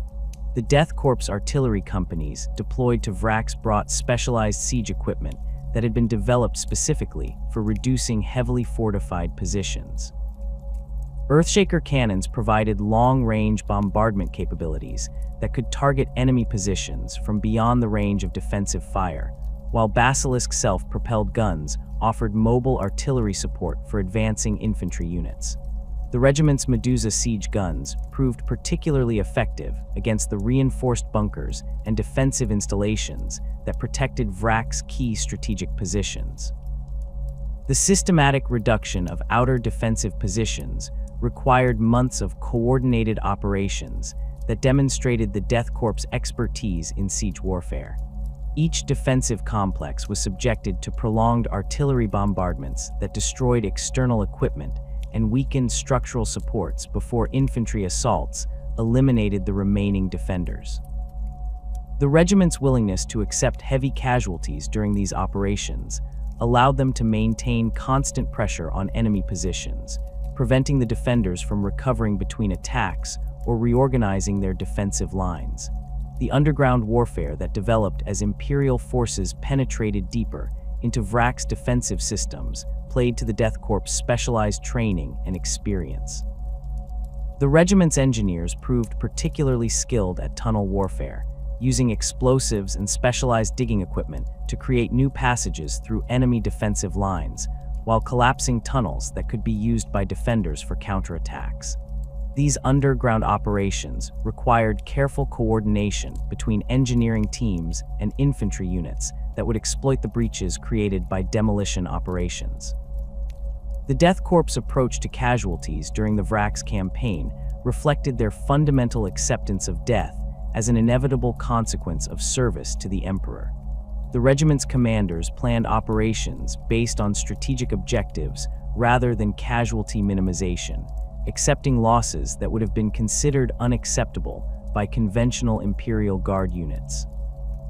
This willingness to sacrifice personnel for tactical advantage allowed the Death Korps to maintain offensive pressure even when facing defensive positions that inflicted enormous casualties on attacking forces. The siege of Fortress Complex Alpha 7 illustrated the Death Korps' tactical methods and their effectiveness against heavily fortified positions. The complex consisted of multiple reinforced bunkers connected by underground tunnels, with overlapping fields of fire that created killing zones covering all approaches to the position. The Death Korps' response involved simultaneous attacks against multiple points in the defensive perimeter, forcing the defenders to divide their fire while preventing them from concentrating their forces against any single assault. The preliminary bombardment of Complex Alpha 7 continued for 6 days, with Death Korps artillery units firing over 12,000 rounds of various calibers against the fortress installations. The bombardment targeted not only the visible defensive positions, but also suspected underground facilities and supply routes that connected the complex to other defensive positions. The sustained artillery fire destroyed external equipment and communication systems, while creating breaches in the fortress walls that could be exploited by infantry assaults. The infantry assault on Complex Alpha 7 began with coordinated attacks by 3 Death Korps regiments advancing simultaneously from different directions. The 143rd Death Korps Infantry Regiment approached from the north through a series of communication trenches that had been excavated over several weeks of preparation. The 88th Death Korps Infantry Regiment advanced from the east using specialized assault equipment designed for breaching fortified positions. The 291st Death Korps Infantry Regiment attacked from the south, their assault timed to coincide with the other attacks to prevent the defenders from concentrating their fire. The breakthrough at Complex Alpha 7 came after 18 hours of continuous combat that demonstrated both the Death Korps' tactical effectiveness and their willingness to accept enormous casualties in pursuit of strategic objectives. The 143rd Regiment suffered 60% casualties during their assault on the northern defensive positions, but their sacrifice allowed the 88th Regiment to penetrate the fortress perimeter and establish positions within the complex itself. The 291st Regiment's diversionary attack drew defensive fire away from the main assault, enabling the breakthrough that ultimately led to the complex's capture. The reduction of individual defensive positions within Complex Alpha 7 required specialized techniques that the Death Korps had developed through their experience with siege warfare. Flamethrower teams cleared bunkers and tunnel systems where conventional weapons proved ineffective, while demolition specialists used explosive charges to collapse defensive positions that could not be taken by direct assault. The regiment's combat engineers proved particularly valuable in these operations, their expertise in underground warfare allowing them to navigate the complex tunnel systems while avoiding defensive traps and prepared ambush positions. The capture of Complex Alpha 7 provided Imperial forces with their first major breakthrough in the Vrax siege, demonstrating that the planet's defenses could be reduced through sustained pressure and coordinated assault operations. The complex's fall eliminated a key strongpoint in the heretical defensive network, while providing Imperial forces with access to underground tunnel systems that could be used for further advances. The Death Korps' success at Alpha 7 established the tactical template that would be used throughout the remainder of the siege campaign. The expansion of Death Korps siege operations following the Alpha 7 victory involved the systematic targeting of remaining fortress complexes using similar tactics and techniques. Each defensive position was subjected to prolonged artillery bombardments followed by coordinated infantry assaults that exploited weaknesses identified through reconnaissance and previous combat experience. The regiment's growing familiarity with Vrax defensive systems allowed them to refine their tactics and reduce the time required to capture individual positions. The siege of Fortress Complex Beta 3 demonstrated the evolution of Death Korps tactics as they adapted to the specific challenges presented by different types of defensive installations. Beta 3 incorporated more extensive underground facilities than previous targets, requiring specialized tunnel warfare techniques that emphasized demolition operations and underground assault tactics.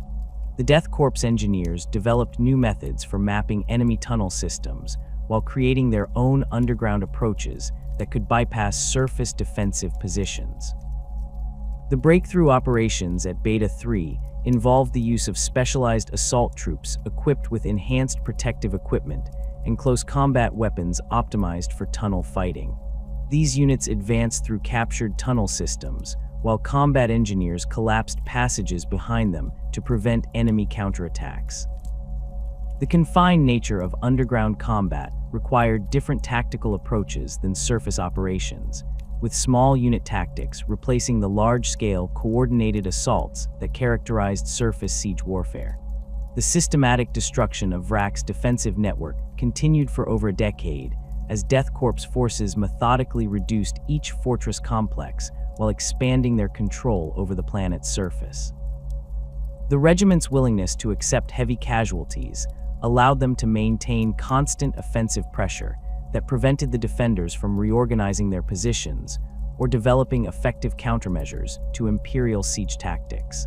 The prolonged nature of the campaign created opportunities for the Death Korps to refine their techniques while training new personnel in the specialized skills required for siege warfare.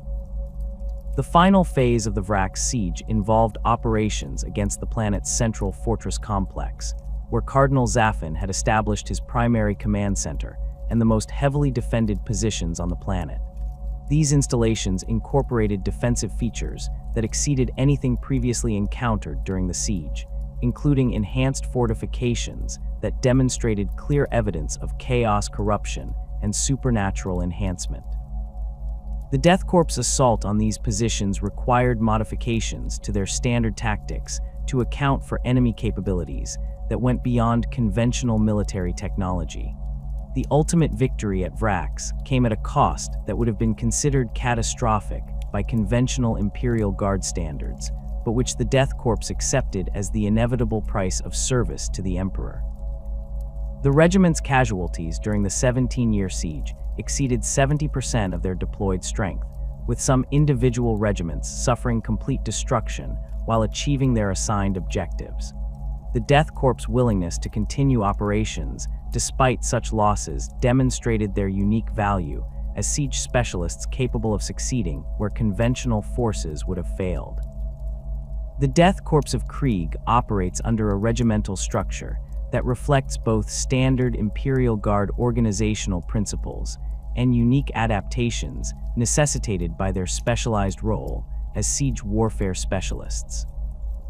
The Adeptus Munitorum classifies Death Korps formations according to their primary tactical function, with distinct organizational patterns for infantry, armored, and artillery regiments that maximize effectiveness in prolonged siege operations, while maintaining compatibility with broader Imperial Guard command structures.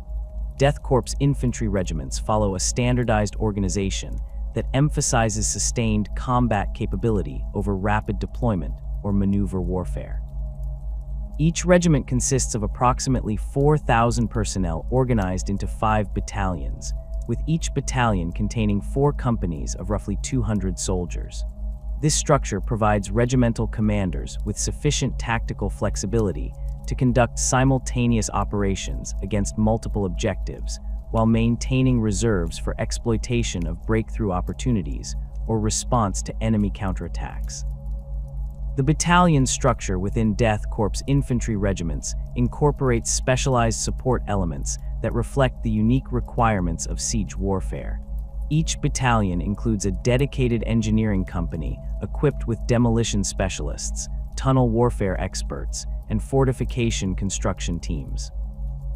These engineers possess specialized training in underground combat operations, mine warfare, and the reduction of fortified positions using both conventional explosives and improvised demolition techniques developed during the regiment's experience on Krieg and subsequent campaign deployments.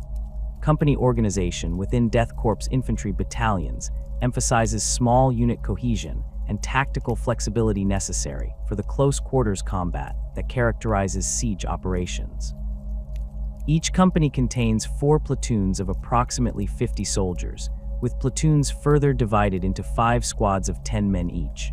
This organizational structure allows company commanders to conduct complex multi-axis attacks against fortified positions while maintaining sufficient command and control to coordinate supporting fires and engineer operations.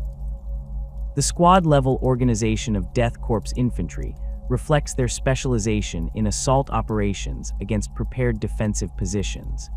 Each 10-man squad includes a sergeant, a Vox operator for communication with higher headquarters, 2 specialists equipped with special weapons such as flamers or meltaguns, and 6 riflemen armed with standard-issue lasguns. This composition provides squad leaders with the firepower necessary to suppress enemy defensive positions while maintaining the communication links essential for coordinating complex assault operations. Death Korps armored regiments operate under organizational structures that prioritize sustained fire support for infantry operations rather than independent armored warfare. These regiments typically consist of 3 armored battalions supported by a reconnaissance company and a maintenance company capable of conducting field repairs under combat conditions.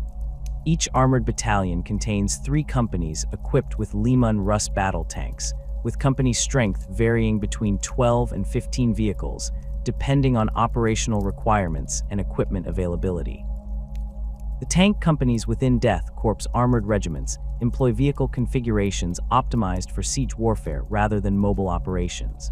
The majority of Lehman Russ tanks are equipped with battle cannons suitable for engaging fortified positions and enemy armor at extended ranges, while specialized variants include demolisher tanks armed with siege cannons for bunker-busting operations, and executioner tanks equipped with plasma cannons for precision strikes against hardened targets.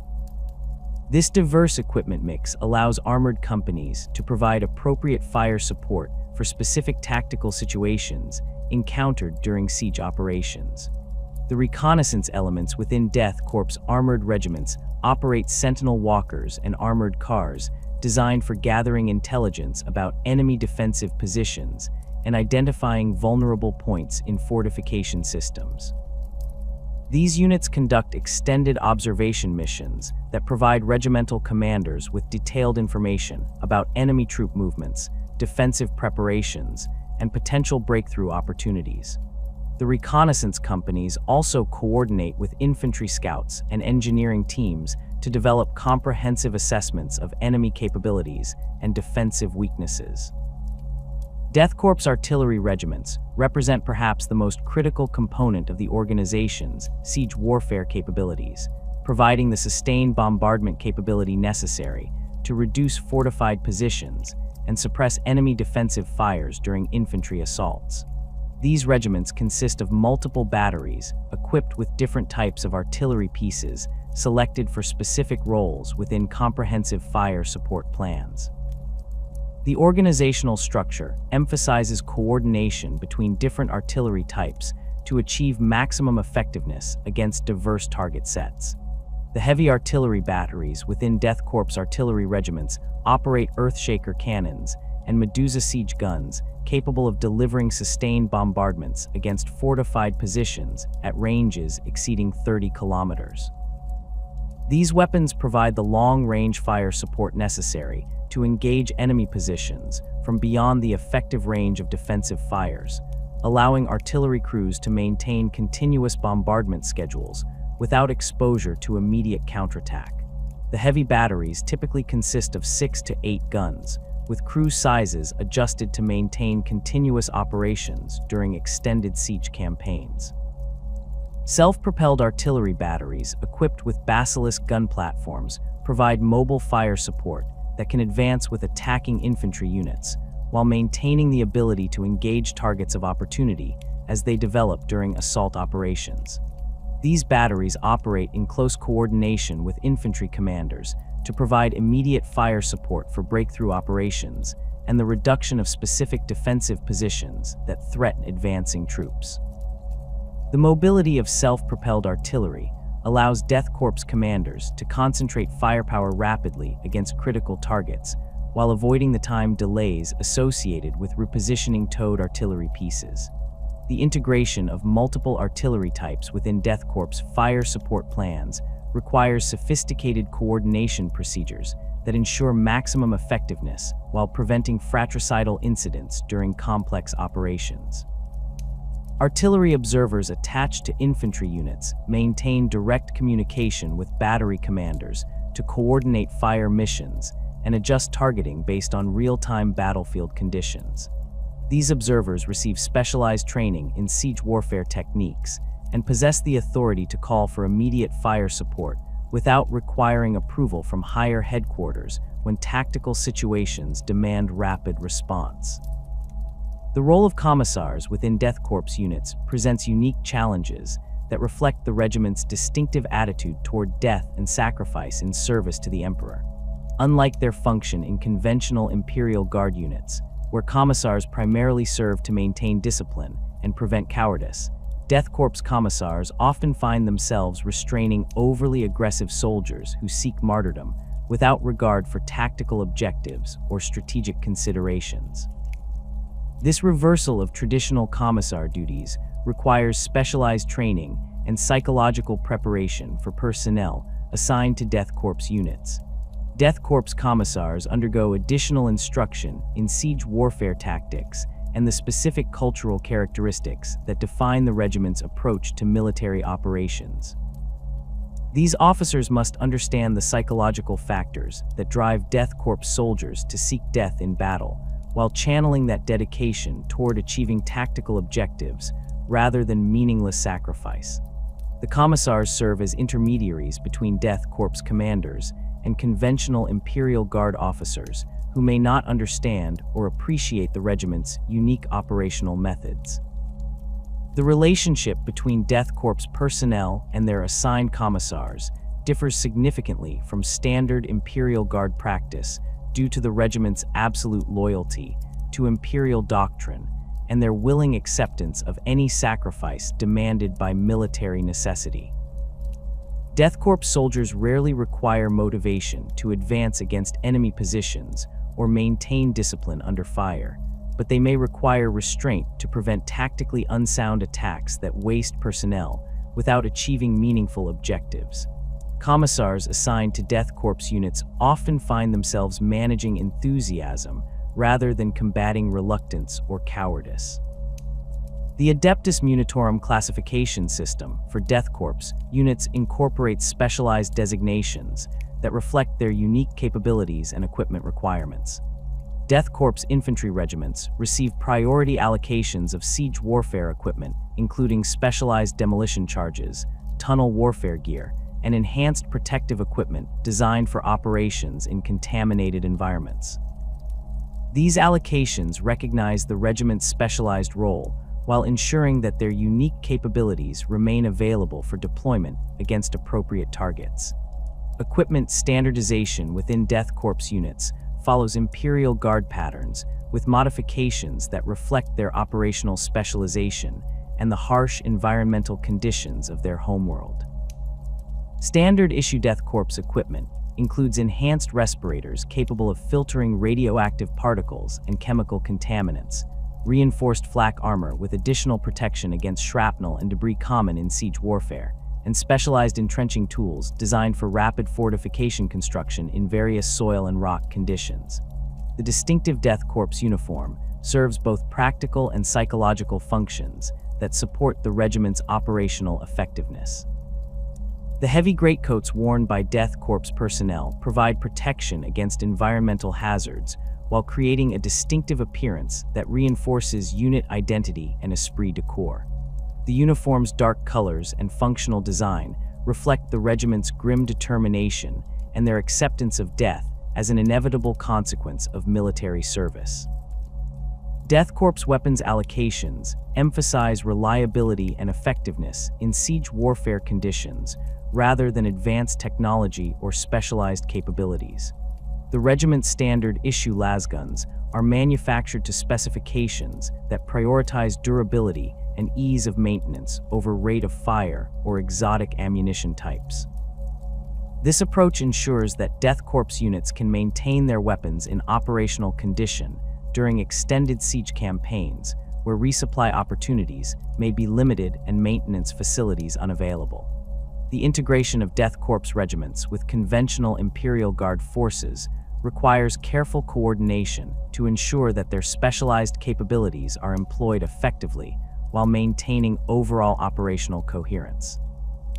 Death Korps commanders receive training in joint operations procedures that allow them to coordinate with other Imperial Guard units while preserving their tactical autonomy in siege warfare operations. This training emphasizes communication protocols and tactical coordination rather than modification of Death Korps operational methods. Joint operations between Death Korps units and conventional Imperial Guard forces typically assign siege warfare responsibilities to Death Korps regiments, while conventional units provide mobile support, rear area security, and exploitation of breakthrough opportunities.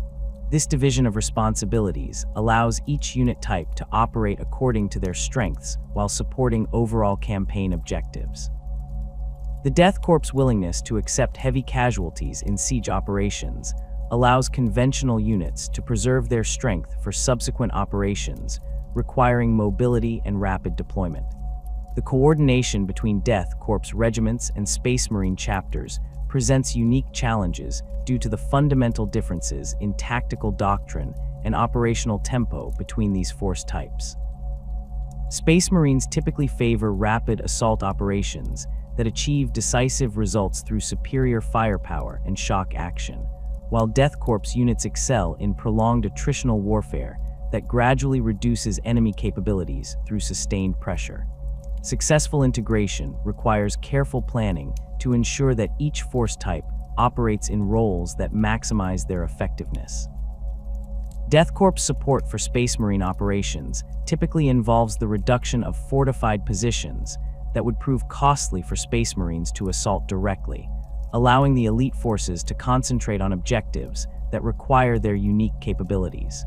The Death Korps' expertise in siege warfare can create breakthrough opportunities that Space Marines can exploit through rapid advances into enemy rear areas. This complementary relationship maximizes the effectiveness of both force types while minimizing casualties among irreplaceable Space Marine personnel. The command structure within Death Korps regiments emphasizes tactical competence and operational experience over political considerations or social background. Officers advance through demonstrated performance in siege warfare operations, with promotion decisions based on their ability to achieve tactical objectives while effectively managing personnel and resources under combat conditions. This merit-based advancement system ensures that Death Korps units maintain high standards of tactical competence while preserving the institutional knowledge necessary for effective siege warfare operations. Death Korps regimental commanders typically possess extensive experience in siege warfare gained through service in multiple campaigns across different theaters of operation. These officers understand both the tactical requirements of siege operations and the unique characteristics of Death Korps personnel that must be considered when planning complex operations. Their experience allows them to coordinate effectively with conventional Imperial Guard commanders while maintaining the specialized operational methods that define Death Korps effectiveness. The staff organization within Death Korps regimental headquarters incorporates specialized positions that reflect the unique requirements of siege warfare operations.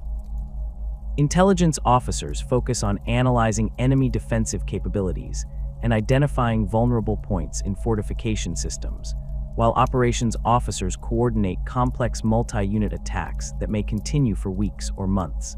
Logistics officers manage the enormous ammunition and supply requirements associated with sustained siege operations, ensuring that units maintain combat effectiveness throughout extended campaigns. The distinctive arsenal employed by the Death Korps of Krieg reflects both their origins as survivors of a nuclear holocaust and their specialization in siege warfare operations that demand specific equipment configurations. The regiment's weapons and equipment represent a careful balance between proven Imperial Guard technology and specialized modifications developed through decades of combat experience in the galaxy's most challenging siege environments. Every piece of equipment carried by Death Korps personnel serves multiple functions while maintaining the reliability necessary for sustained operations in contaminated or hostile conditions. The Lucius pattern lasgun serves as the primary infantry weapon for Death Korps forces, chosen for its exceptional reliability and ease of maintenance under adverse conditions. This weapon configuration features enhanced barrel cooling systems that prevent overheating during sustained firefights, while the reinforced stock and receiver assembly withstand the impacts and environmental stresses common in siege warfare. The Lucius pattern's power cell compartment incorporates additional sealing to prevent contamination from radioactive particles or chemical agents, ensuring continued operation in environments that would disable less robust weapon systems. Death Korps lasguns receive specialized modifications that reflect the regiment's operational requirements and combat experience. The standard issue weapons feature enlarged trigger guards that accommodate the thick gloves worn with Death Korps protective equipment, while the charging handles are extended to allow operation by personnel wearing full environmental protection gear. The iron sights are reinforced and simplified to maintain accuracy, even after exposure to blast effects or debris impacts that would damage more delicate optical systems. The bayonet lugs on Death Korps lasguns accommodate specialized entrenching tools that serve dual functions as digging implements and close combat weapons. These tools feature reinforced steel construction with serrated edges designed for cutting through wire obstacles, wooden fortifications, and enemy equipment. The entrenching tool's compact design allows it to be carried alongside standard combat equipment without interfering with movement or weapon handling, while its robust construction ensures effectiveness as both a utility tool and emergency weapon. Death Korps special weapon selections emphasize effectiveness against fortified positions and enemy personnel in confined spaces typical of siege warfare environments.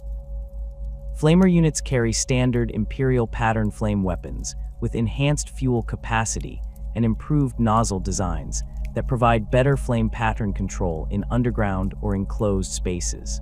The fuel mixture used by Death Korps flamers incorporates additives that increase burning temperature and adhesion properties, ensuring maximum effectiveness against bunker positions and tunnel systems.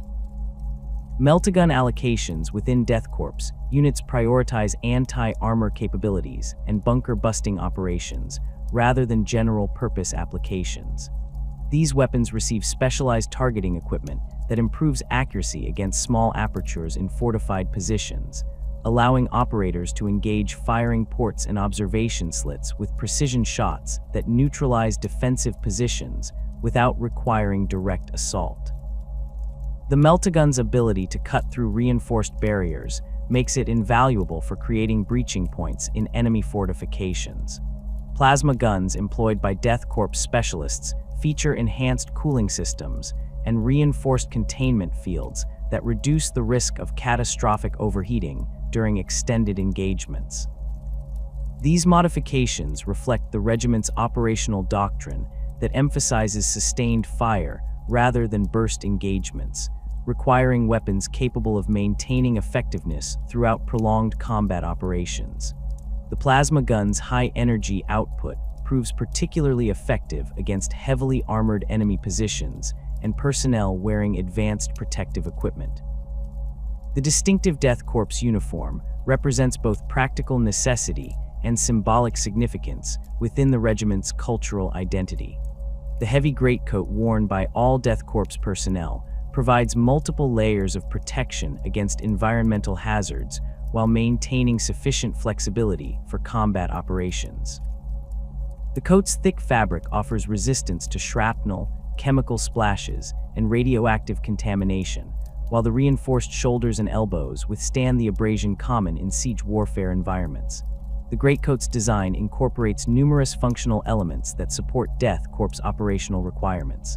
Large internal pockets accommodate additional ammunition, medical supplies, and specialized equipment necessary for extended operations without resupply.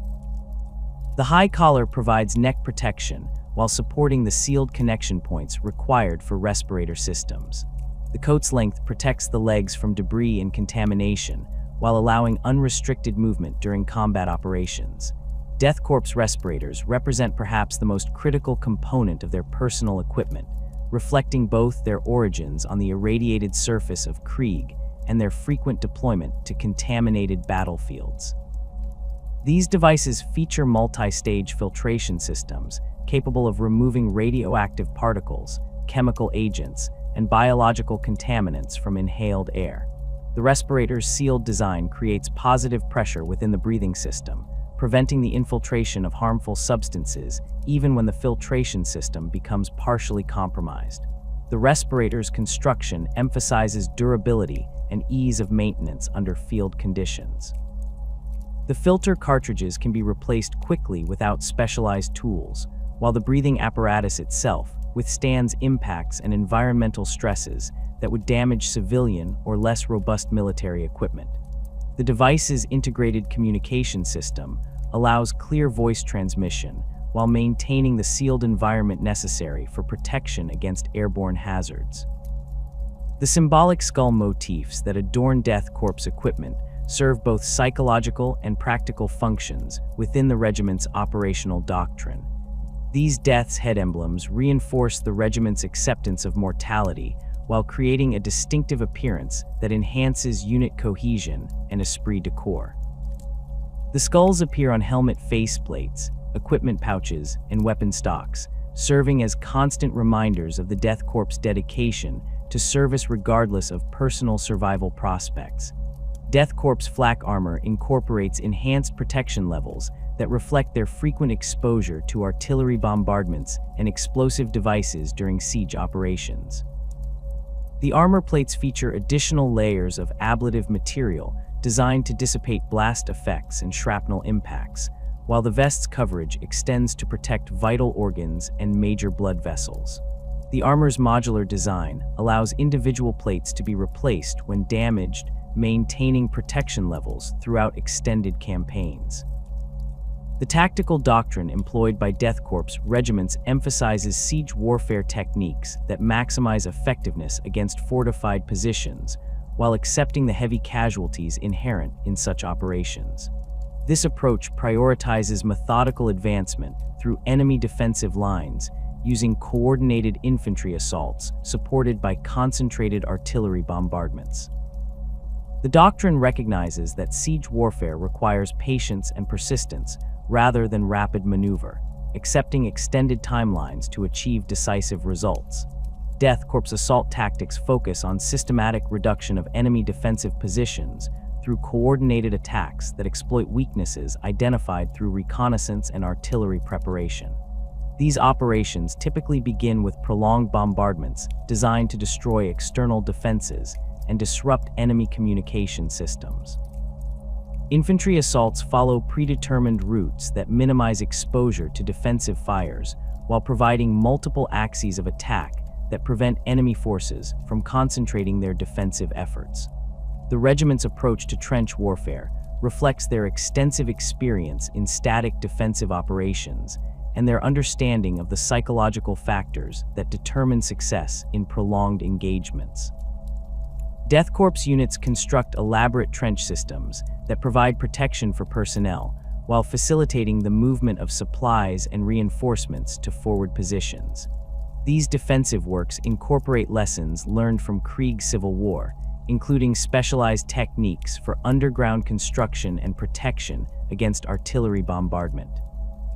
Trench construction by Death Korps engineers follows standardized procedures that maximize defensive effectiveness while minimizing construction time and resource requirements.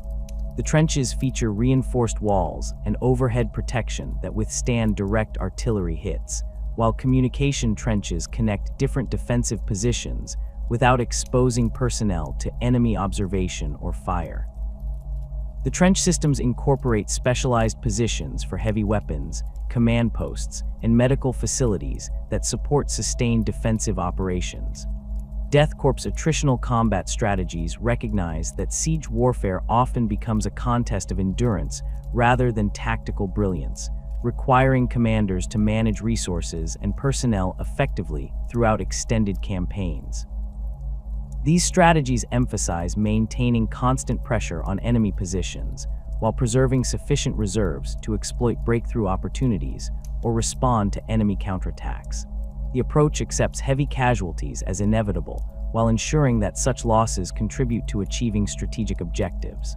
The regiment's artillery doctrine emphasizes the concentration of firepower against specific targets rather than dispersed bombardments that achieve limited results. Death Korps artillery units coordinate their fires to achieve maximum destructive effect against enemy fortifications, using techniques that combine different ammunition types and delivery methods to overcome various defensive measures. This approach requires sophisticated fire control procedures and extensive ammunition stockpiles to maintain effectiveness throughout prolonged siege operations. Earthshaker cannon employment by Death Korps artillery units focuses on long-range bombardment missions that provide sustained fire support for infantry operations while remaining beyond the effective range of enemy counter-battery fires. These weapons deliver high explosive shells against fortified positions, personnel concentrations, and supply installations that support enemy defensive operations. The Earthshaker's range and accuracy make it ideal for interdiction missions that disrupt enemy logistics and communication networks. The coordination between Earthshaker batteries and forward observers requires sophisticated communication procedures that ensure accurate targeting while minimizing response times for urgent fire missions. Death Korps artillery observers receive specialized training in siege warfare techniques, including methods for identifying vulnerable points in enemy fortifications and coordinating complex fire missions that combine direct and indirect fires. These observers maintain constant communication with battery commanders to provide real-time targeting updates and damage assessments. Specialized siege equipment employed by Death Korps units includes demolition charges, tunneling equipment, and fortification construction materials that support their unique operational requirements. The demolition charges feature enhanced explosive power and specialized fusing systems designed for use against reinforced concrete and steel structures typical of fortified positions. These charges can be configured for various applications, including breaching operations, tunnel warfare, and the destruction of enemy equipment and installations. Death Korps tunneling equipment enables underground warfare operations that bypass enemy surface defenses while creating opportunities for surprise attacks against fortified positions. This equipment includes specialized digging tools, tunnel support materials, and ventilation systems that allow sustained underground operations in various soil and rock conditions. The tunneling capability provides Death Korps units with tactical advantages that conventional Imperial Guard forces cannot match. The integration of heavy weapons within Death Korps infantry units reflects their specialization in assault operations against prepared defensive positions. Heavy bolter teams provide sustained suppressive fire that allows assault troops to approach enemy positions while reducing the effectiveness of defensive fires. These weapons feature enhanced ammunition capacity and improved cooling systems that maintain effectiveness during prolonged engagements typical of siege warfare operations. Autocannon teams within Death Korps units specialize in engaging light vehicles and fortified positions that resist small arms fire, but lack the armor protection necessary to withstand dedicated anti-tank weapons. These weapons provide intermediate firepower that bridges the gap between small arms and heavy anti-tank systems, offering tactical flexibility for commanders facing diverse target sets. The autocannon's rapid rate of fire and armor-penetrating ammunition make it particularly effective against enemy fighting vehicles and lightly armored positions. Missile launcher teams equipped with crack and frag missiles provide Death Korps units with precision fire support capabilities that complement their heavy weapon systems. The crack missiles prove effective against armored targets and reinforced bunkers, while frag missiles provide area effect weapons suitable for engaging personnel concentrations and unarmored vehicles. The missile system's portability allows them to be repositioned quickly to engage targets of opportunity or respond to changing tactical situations. The logistics requirements for Death Korps operations reflect both their specialized equipment needs and their acceptance of high ammunition consumption rates during siege warfare. Supply chains must accommodate the enormous quantities of artillery shells, small arms ammunition, and specialized equipment necessary to sustain prolonged siege operations. These requirements often exceed those of conventional Imperial Guard units by factors of 3 to 5, requiring dedicated logistics assets and careful planning to maintain operational effectiveness. Death Korps medical doctrine emphasizes rapid treatment of combat casualties while maintaining the unit's combat effectiveness during ongoing operations. Medical personnel receive specialized training in treating wounds typical of siege warfare, including blast injuries, shrapnel wounds, and exposure to chemical or radioactive contamination. The medical procedures prioritize returning personnel to duty rather than comprehensive treatment, reflecting the regiment's operational priorities and resource constraints. The maintenance requirements for Death Korps equipment reflect both the harsh conditions of siege warfare and the regiment's emphasis on equipment reliability over advanced capabilities. Maintenance procedures focus on preventing equipment failures rather than optimizing performance, using robust construction and simplified systems that can be repaired under field conditions. This approach ensures that Death Korps units maintain combat effectiveness throughout extended campaigns where sophisticated repair facilities may be unavailable. The psychological conditioning that transforms ordinary human beings into Death Korps soldiers begins in the underground hive cities of Krieg, where children grow up surrounded by the constant reminder of their world's radioactive devastation. From their earliest memories, these future guardsmen understand that their existence represents a temporary reprieve from the death that claimed billions of their ancestors. The educational systems within the deep bunkers emphasize collective guilt for Krieg's fall to heresy, teaching each generation that they bear responsibility for their forebears' betrayal of the Emperor's trust. This inherited shame becomes the foundation upon which the Death Korps builds its distinctive culture of redemptive sacrifice. The indoctrination process extends far beyond simple military training, encompassing every aspect of daily life within Krieg's underground settlements.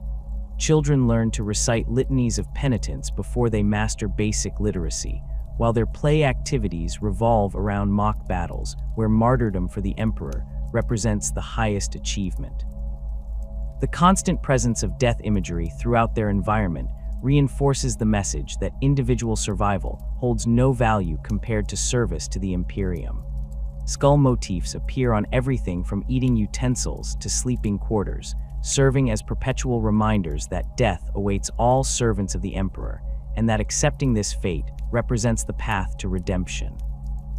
The concept of inherited guilt permeates every aspect of Death Korps culture, creating a collective mindset that views their entire world as fundamentally tainted by the sins of previous generations. The historical records preserved in Krieg's archives detail the planet's fall to chaos corruption with meticulous precision, ensuring that no citizen can claim ignorance of their ancestors' failures. These accounts describe not only the political and military aspects of the rebellion, but also the moral compromises and spiritual weaknesses that allowed heretical influences to take root among Krieg's ruling classes. Each Death Korps soldier carries this knowledge as a personal burden, understanding that their service represents an attempt to atone for crimes they did not commit, but for which they nonetheless bear collective responsibility. The religious practices of the Death Korps reflect their unique relationship with mortality and their understanding of death as both punishment and salvation. Daily prayer sessions within the underground cities focus on themes of penitence and sacrifice, with congregants reciting lengthy passages that detail the consequences of betraying the Emperor's trust. These services take place in chambers decorated with murals depicting Krieg's nuclear devastation, serving as visual reminders of the price of heresy. The prayers themselves emphasize the temporary nature of mortal existence and the eternal significance of service to the Emperor, reinforcing the message that individual lives possess value only insofar as they contribute to the greater glory of the Imperium. The Death Korps' interpretation of imperial doctrine places particular emphasis on the redemptive power of sacrifice in battle. Their theological understanding teaches that each act of courage under fire, each willing acceptance of death in the Emperor's service, helps to wash away a portion of Krieg's collective guilt. This belief system creates a culture where soldiers actively seek opportunities to demonstrate their devotion through increasingly dangerous missions, viewing survival as potential evidence of insufficient dedication rather than divine favor. The most respected veterans are those who have repeatedly placed themselves in mortal danger while achieving tactical objectives, their scars and injuries serving as visible proof of their commitment to redemption. The anonymity maintained through constant wear of respirators serves multiple functions within Death Korps culture beyond simple protection from environmental hazards. The concealment of individual features reinforces the collective nature of their service, emphasizing that personal identity matters less than unit cohesion and shared purpose. Death Korps soldiers rarely remove their breathing apparatus in the presence of others, creating a culture where individual personality traits and physical characteristics become irrelevant to social interactions. This anonymity extends to their military records, where personnel are often identified by numerical designations rather than names, further reinforcing the message that individual identity represents a luxury that servants of the Emperor cannot afford. The suppression of individual identity within Death Korps units creates a unique form of military brotherhood that differs significantly from the camaraderie found in conventional Imperial Guard regiments.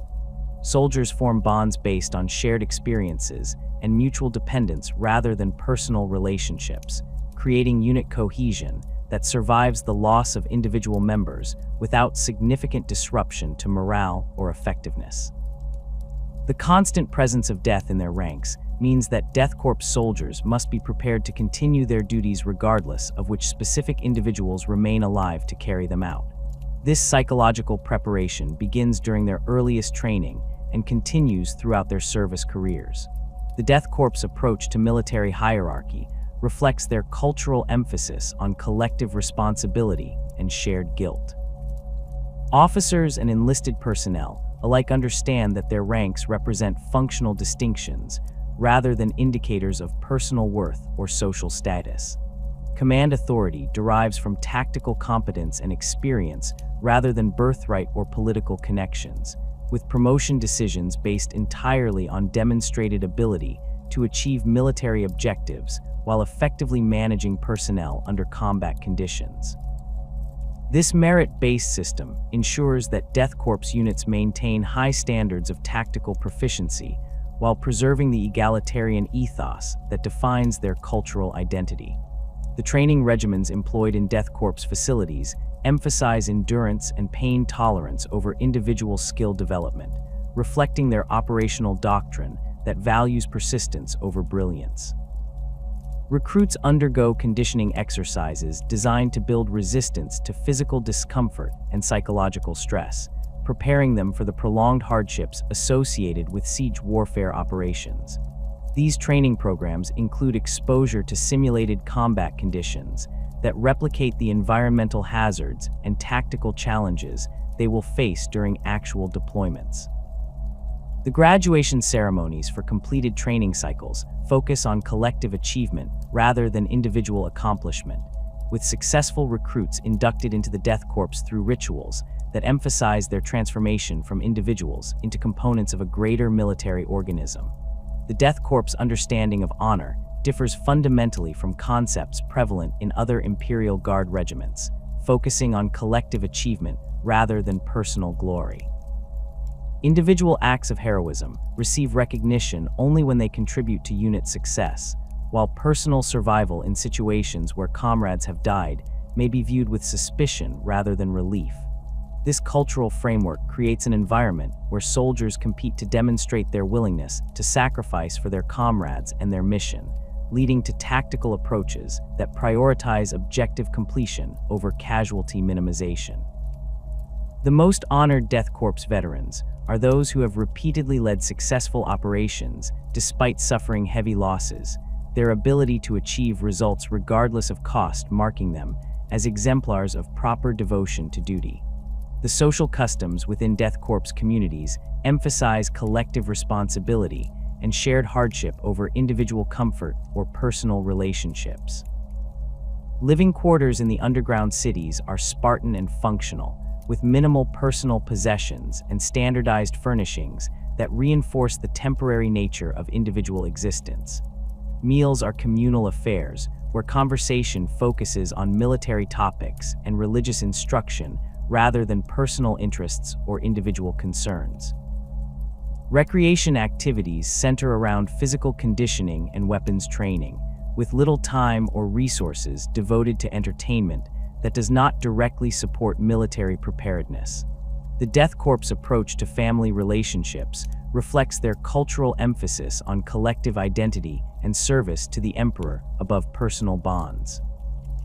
Children are raised communally within educational facilities that emphasize military training and religious indoctrination over individual development or family connections. Parents maintain contact with their offspring, but understand that their primary loyalty must be to the Emperor rather than to personal relationships. This system ensures that Death Korps soldiers can accept deployment orders without concern for family obligations, while also guaranteeing that future generations will receive proper conditioning for military service. The medical practices within Death Korps communities focus on maintaining combat effectiveness rather than individual health or comfort. Treatment protocols prioritize rapid return to duty over comprehensive healing, with medical personnel trained to make triage decisions based on tactical utility rather than humanitarian concerns. Pain management techniques emphasize mental conditioning and acceptance rather than pharmaceutical intervention, reflecting the cultural belief that suffering serves as both punishment for inherited guilt and preparation for future hardships. The medical facilities themselves are designed to accommodate large numbers of casualties while maintaining operational security and unit cohesion. The Death Korps' relationship with death extends beyond simple acceptance to active embrace of mortality as a means of achieving spiritual redemption. Their cultural understanding teaches that each soldier's death in service to the Emperor helps to balance the cosmic debt created by Krieg's fall to heresy. This belief system creates a psychological framework where survival becomes secondary to demonstrating proper devotion, leading to tactical decisions that might appear reckless to outside observers, but represent logical choices within the Death Korps worldview. The regiment's willingness to accept casualties that would be considered catastrophic by conventional standards reflects not callous disregard for human life, but rather a sophisticated theological understanding of death's role in achieving collective salvation. The commemoration of fallen Death Korps personnel follows rituals that emphasize their contribution to collective redemption rather than individual achievement or personal loss. Memorial services focus on the tactical objectives achieved through their sacrifice, with detailed recitations of mission accomplishments and strategic outcomes rather than personal eulogies or emotional expressions of grief. The names of the dead are recorded in regimental chronicles that document their role in advancing the Emperor's cause, but these records emphasize unit actions rather than individual heroics. This approach to memorializing the fallen reinforces the cultural message that personal identity matters less than collective service. The Death Korps' understanding of victory differs from conventional military definitions, focusing on the demonstration of proper devotion rather than simple tactical success.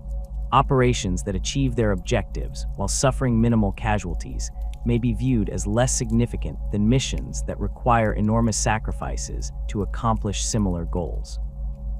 This perspective reflects their belief that redemption requires suffering and that easy victories provide insufficient opportunity to demonstrate proper penitence for their world's historical sins. The most celebrated Death Korps operations are those that combine tactical success with heavy casualties, proving both military competence and spiritual dedication. The integration of Death Korps personnel with conventional Imperial Guard forces requires careful management due to their distinctive cultural attitudes and operational methods. Other Imperial Guard regiments often struggle to understand the Death Korps' willingness to accept casualties and their apparent indifference to personal survival, leading to misunderstandings about tactical priorities and strategic objectives. Death Korps commanders must balance their regiment's cultural imperatives with the operational requirements of joint operations, ensuring that their units contribute effectively to broader military campaigns while maintaining their distinctive identity and operational methods. The Death Korps' approach to equipment maintenance reflects their cultural emphasis on functionality over aesthetics and their acceptance of harsh conditions as normal rather than exceptional. Personal weapons and equipment receive meticulous care to ensure operational reliability, but cosmetic concerns receive little attention. The utilitarian appearance of Death Korps gear reinforces their cultural message that individual comfort and appearance matter less than mission accomplishment. This practical approach to equipment management ensures that Death Korps units maintain high levels of combat readiness despite operating in environments that would degrade the effectiveness of less robust equipment configurations. The Death Korps of Krieg has earned its reputation as the Imperium's premier siege warfare specialists through participation in dozens of major campaigns across the galaxy, each deployment adding new battle honors to regimental standards while demonstrating their unique capabilities in the most challenging combat environments. Beyond the legendary 17-year siege of Vrax that defined their tactical doctrine and strategic value, Death Korps regiments have served with distinction in conflicts ranging from urban warfare in massive hive cities to the reduction of fortress worlds that had resisted Imperial authority for centuries. Their willingness to accept casualties that would cripple conventional Imperial Guard units has made them the preferred choice for operations where victory requires sustained combat effectiveness despite enormous losses. The Siege of Mordian Tertius represented one of the Death Korps' most challenging deployments, requiring them to adapt their traditional siege warfare techniques to urban combat within a functioning hive city, where civilian populations remained trapped among enemy defensive positions. The heretical PDF forces that had seized control of the hive's upper levels employed human shields and civilian infrastructure to complicate Imperial assault operations, creating tactical challenges that demanded precision rather than the overwhelming firepower typically employed by Death Korps units. The 47th Death Korps Infantry Regiment spent 14 months fighting through the hive's residential sectors, clearing enemy positions floor by floor while minimizing civilian casualties through careful application of specialized urban warfare techniques.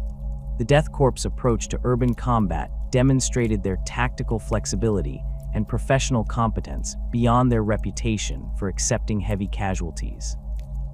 Combat engineers developed specialized breaching techniques that could penetrate reinforced HAB block walls without causing structural collapses that would endanger civilian populations in adjacent areas. Infantry squads adapted their standard assault tactics to account for the three-dimensional nature of Hive City combat, using vertical movement through ventilation systems and maintenance shafts to bypass enemy strongpoints while avoiding civilian areas.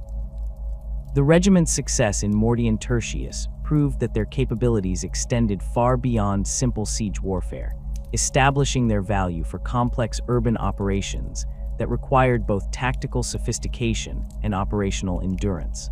The battle honors earned through these diverse campaigns reflect the Death Korps' consistent performance across different combat environments and against various enemy types. Each successful deployment adds new tactical knowledge to the regiment's institutional memory while demonstrating their value to Imperial commanders facing challenging siege warfare requirements.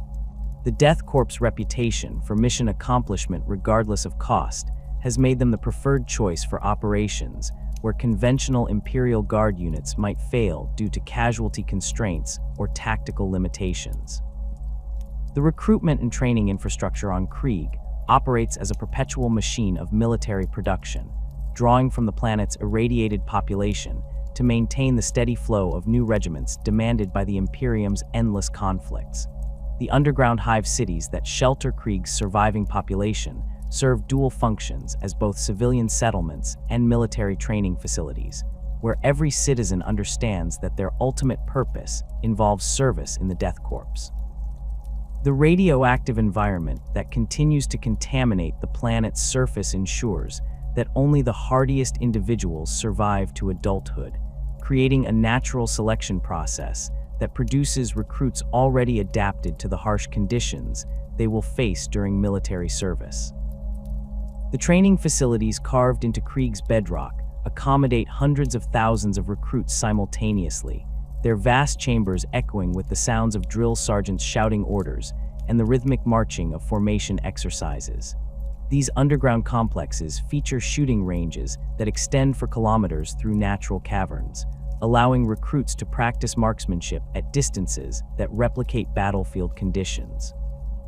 The obstacle courses constructed within abandoned mining tunnels incorporate radioactive hazards and chemical contamination that prepare trainees for the environmental challenges they will encounter during actual deployments.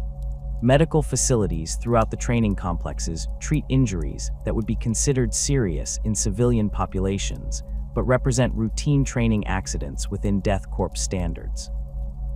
The psychological conditioning that transforms Krieg citizens into Death Korps soldiers begins in childhood and intensifies throughout the formal training process. Recruits learn to suppress individual survival instincts while developing the collective mindset necessary for siege warfare operations that may continue for years without resolution. The training regimen emphasizes endurance over individual skill, with exercises designed to build mental resilience rather than physical prowess. Instructors drawn from veteran Death Korps personnel share their combat experience while reinforcing the cultural values that define the regiment's distinctive approach to warfare. The equipment production facilities on Krieg manufacture the specialized gear required by Death Korps regiments while training recruits in maintenance procedures that will keep their weapons functional during extended campaigns. The underground factories produce the distinctive respirators, reinforced flak armor, and modified lasguns that define Death Korps equipment standards. These manufacturing operations employ many of the same citizens who will eventually serve in the regiments, creating familiarity with equipment specifications and maintenance requirements that proves valuable during military service.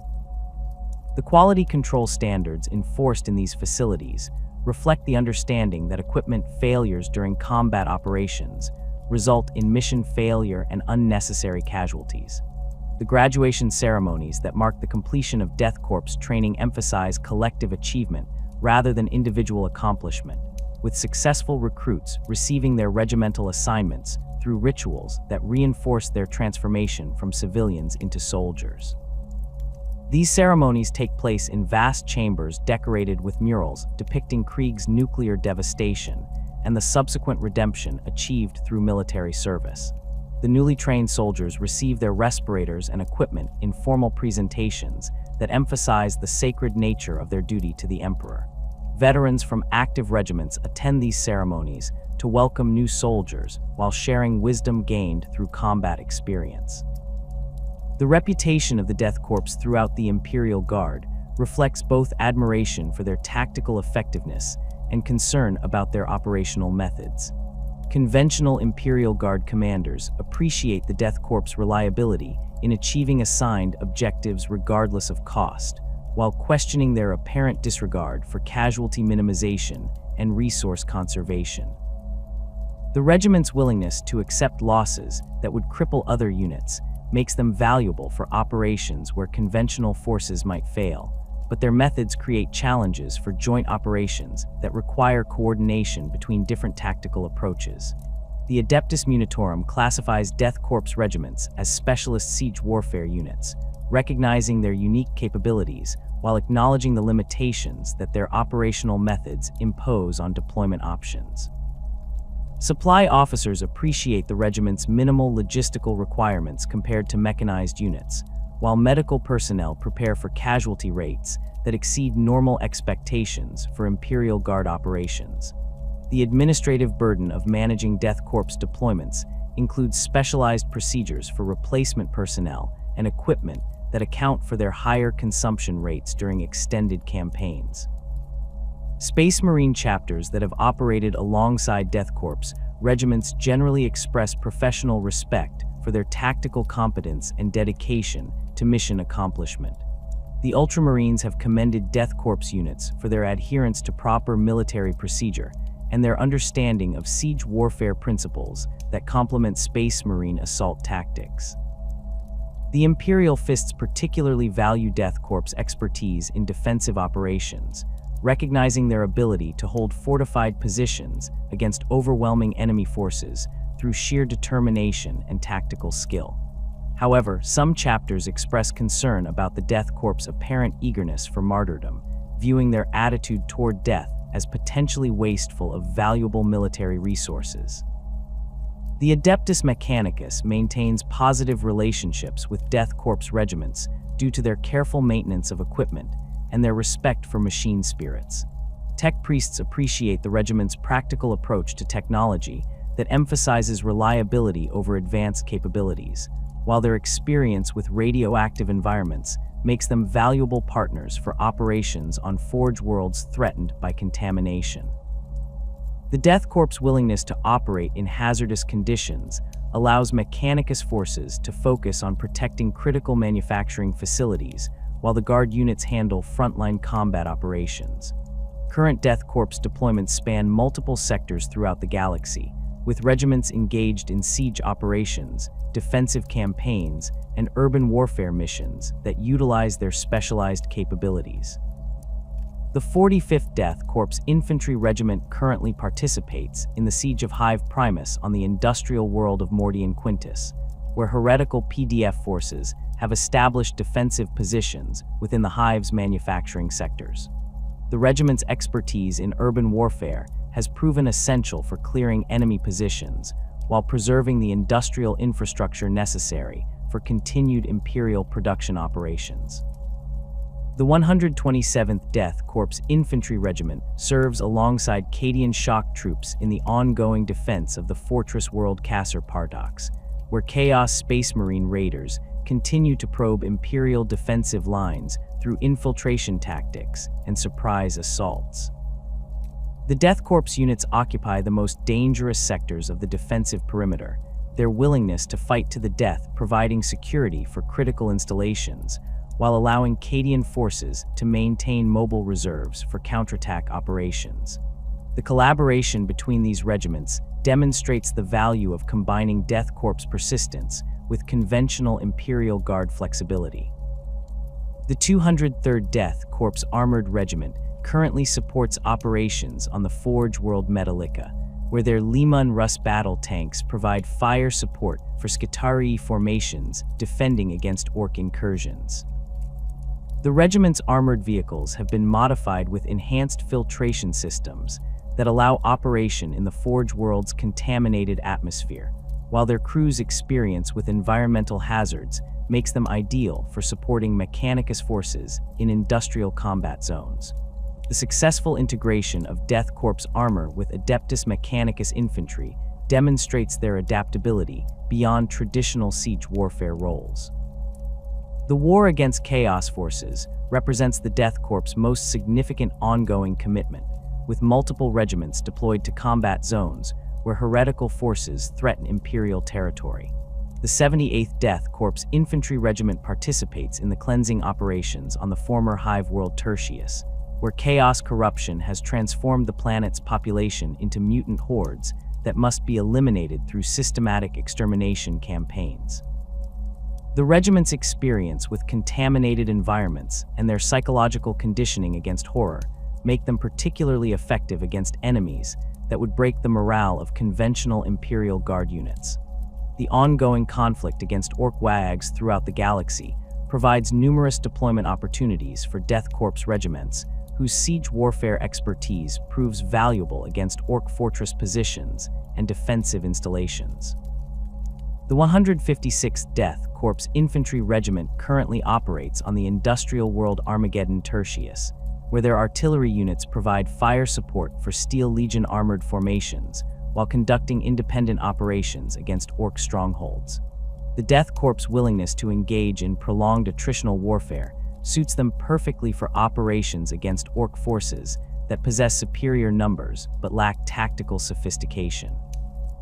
The Tyrannid threat in the Eastern Fringe has created deployment opportunities for Death Korps regiments whose defensive expertise proves valuable in establishing killing zones that can channel Tyrannid assault forces into predetermined positions. The 92nd Death Korps Infantry Regiment serves on the Hive World Muckraga's honor, where their trench networks and defensive positions support Ultramarines' operations against Tyrannid splinter fleets. The regiment's acceptance of heavy casualties allows them to maintain defensive lines even when facing overwhelming numbers of enemy creatures, buying time for Space Marine forces to execute decisive counterattacks. The Dark Eldar raids that plague Imperial shipping lanes and frontier worlds require rapid response capabilities that challenge Death Korps' tactical doctrine, but several regiments have adapted their methods to address these threats.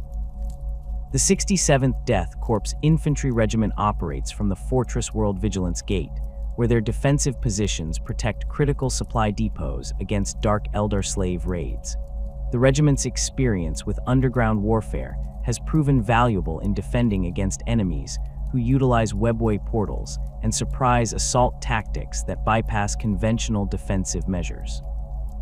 The enduring nature of Krieg's atonement reflects the planet's understanding that their redemption requires not merely military service, but sustained excellence in the Emperor's cause throughout generations of continued sacrifice.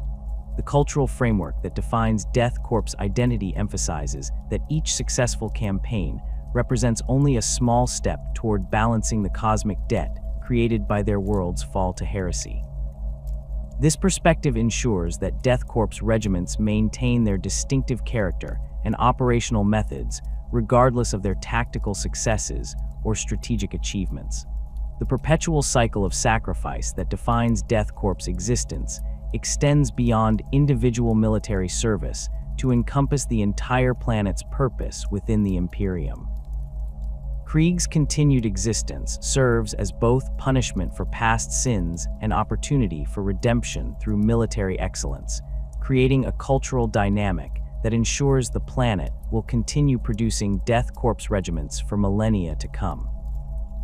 The radioactive environment that makes normal human habitation impossible serves as a constant reminder of the consequences of betraying the Emperor's trust, while also creating the harsh conditions necessary to forge soldiers capable of the ultimate sacrifice.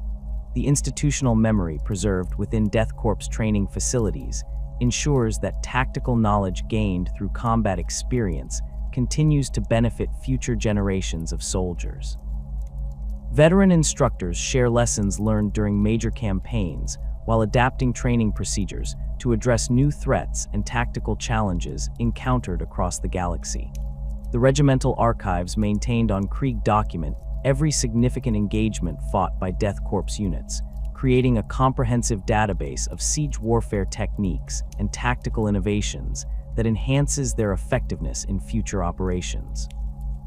The Death Korps of Krieg stands as the Imperium's ultimate expression of redemption through service, their regiments serving as living monuments to the power of faith and sacrifice in the Emperor's cause. Their continued deployment across the galaxy's most dangerous battlefields demonstrates that even worlds touched by heresy can achieve redemption through unwavering dedication to imperial values and willingness to pay any price for victory. In the grim darkness of the 41st millennium, where there is only war, the Death Korps embodies the Imperium's fundamental truth that survival requires constant vigilance, and that freedom's price must be paid in blood by those willing to sacrifice everything for humanity's future. Their legacy continues to grow with each campaign, each siege, and each life willingly given in service to the God Emperor of mankind.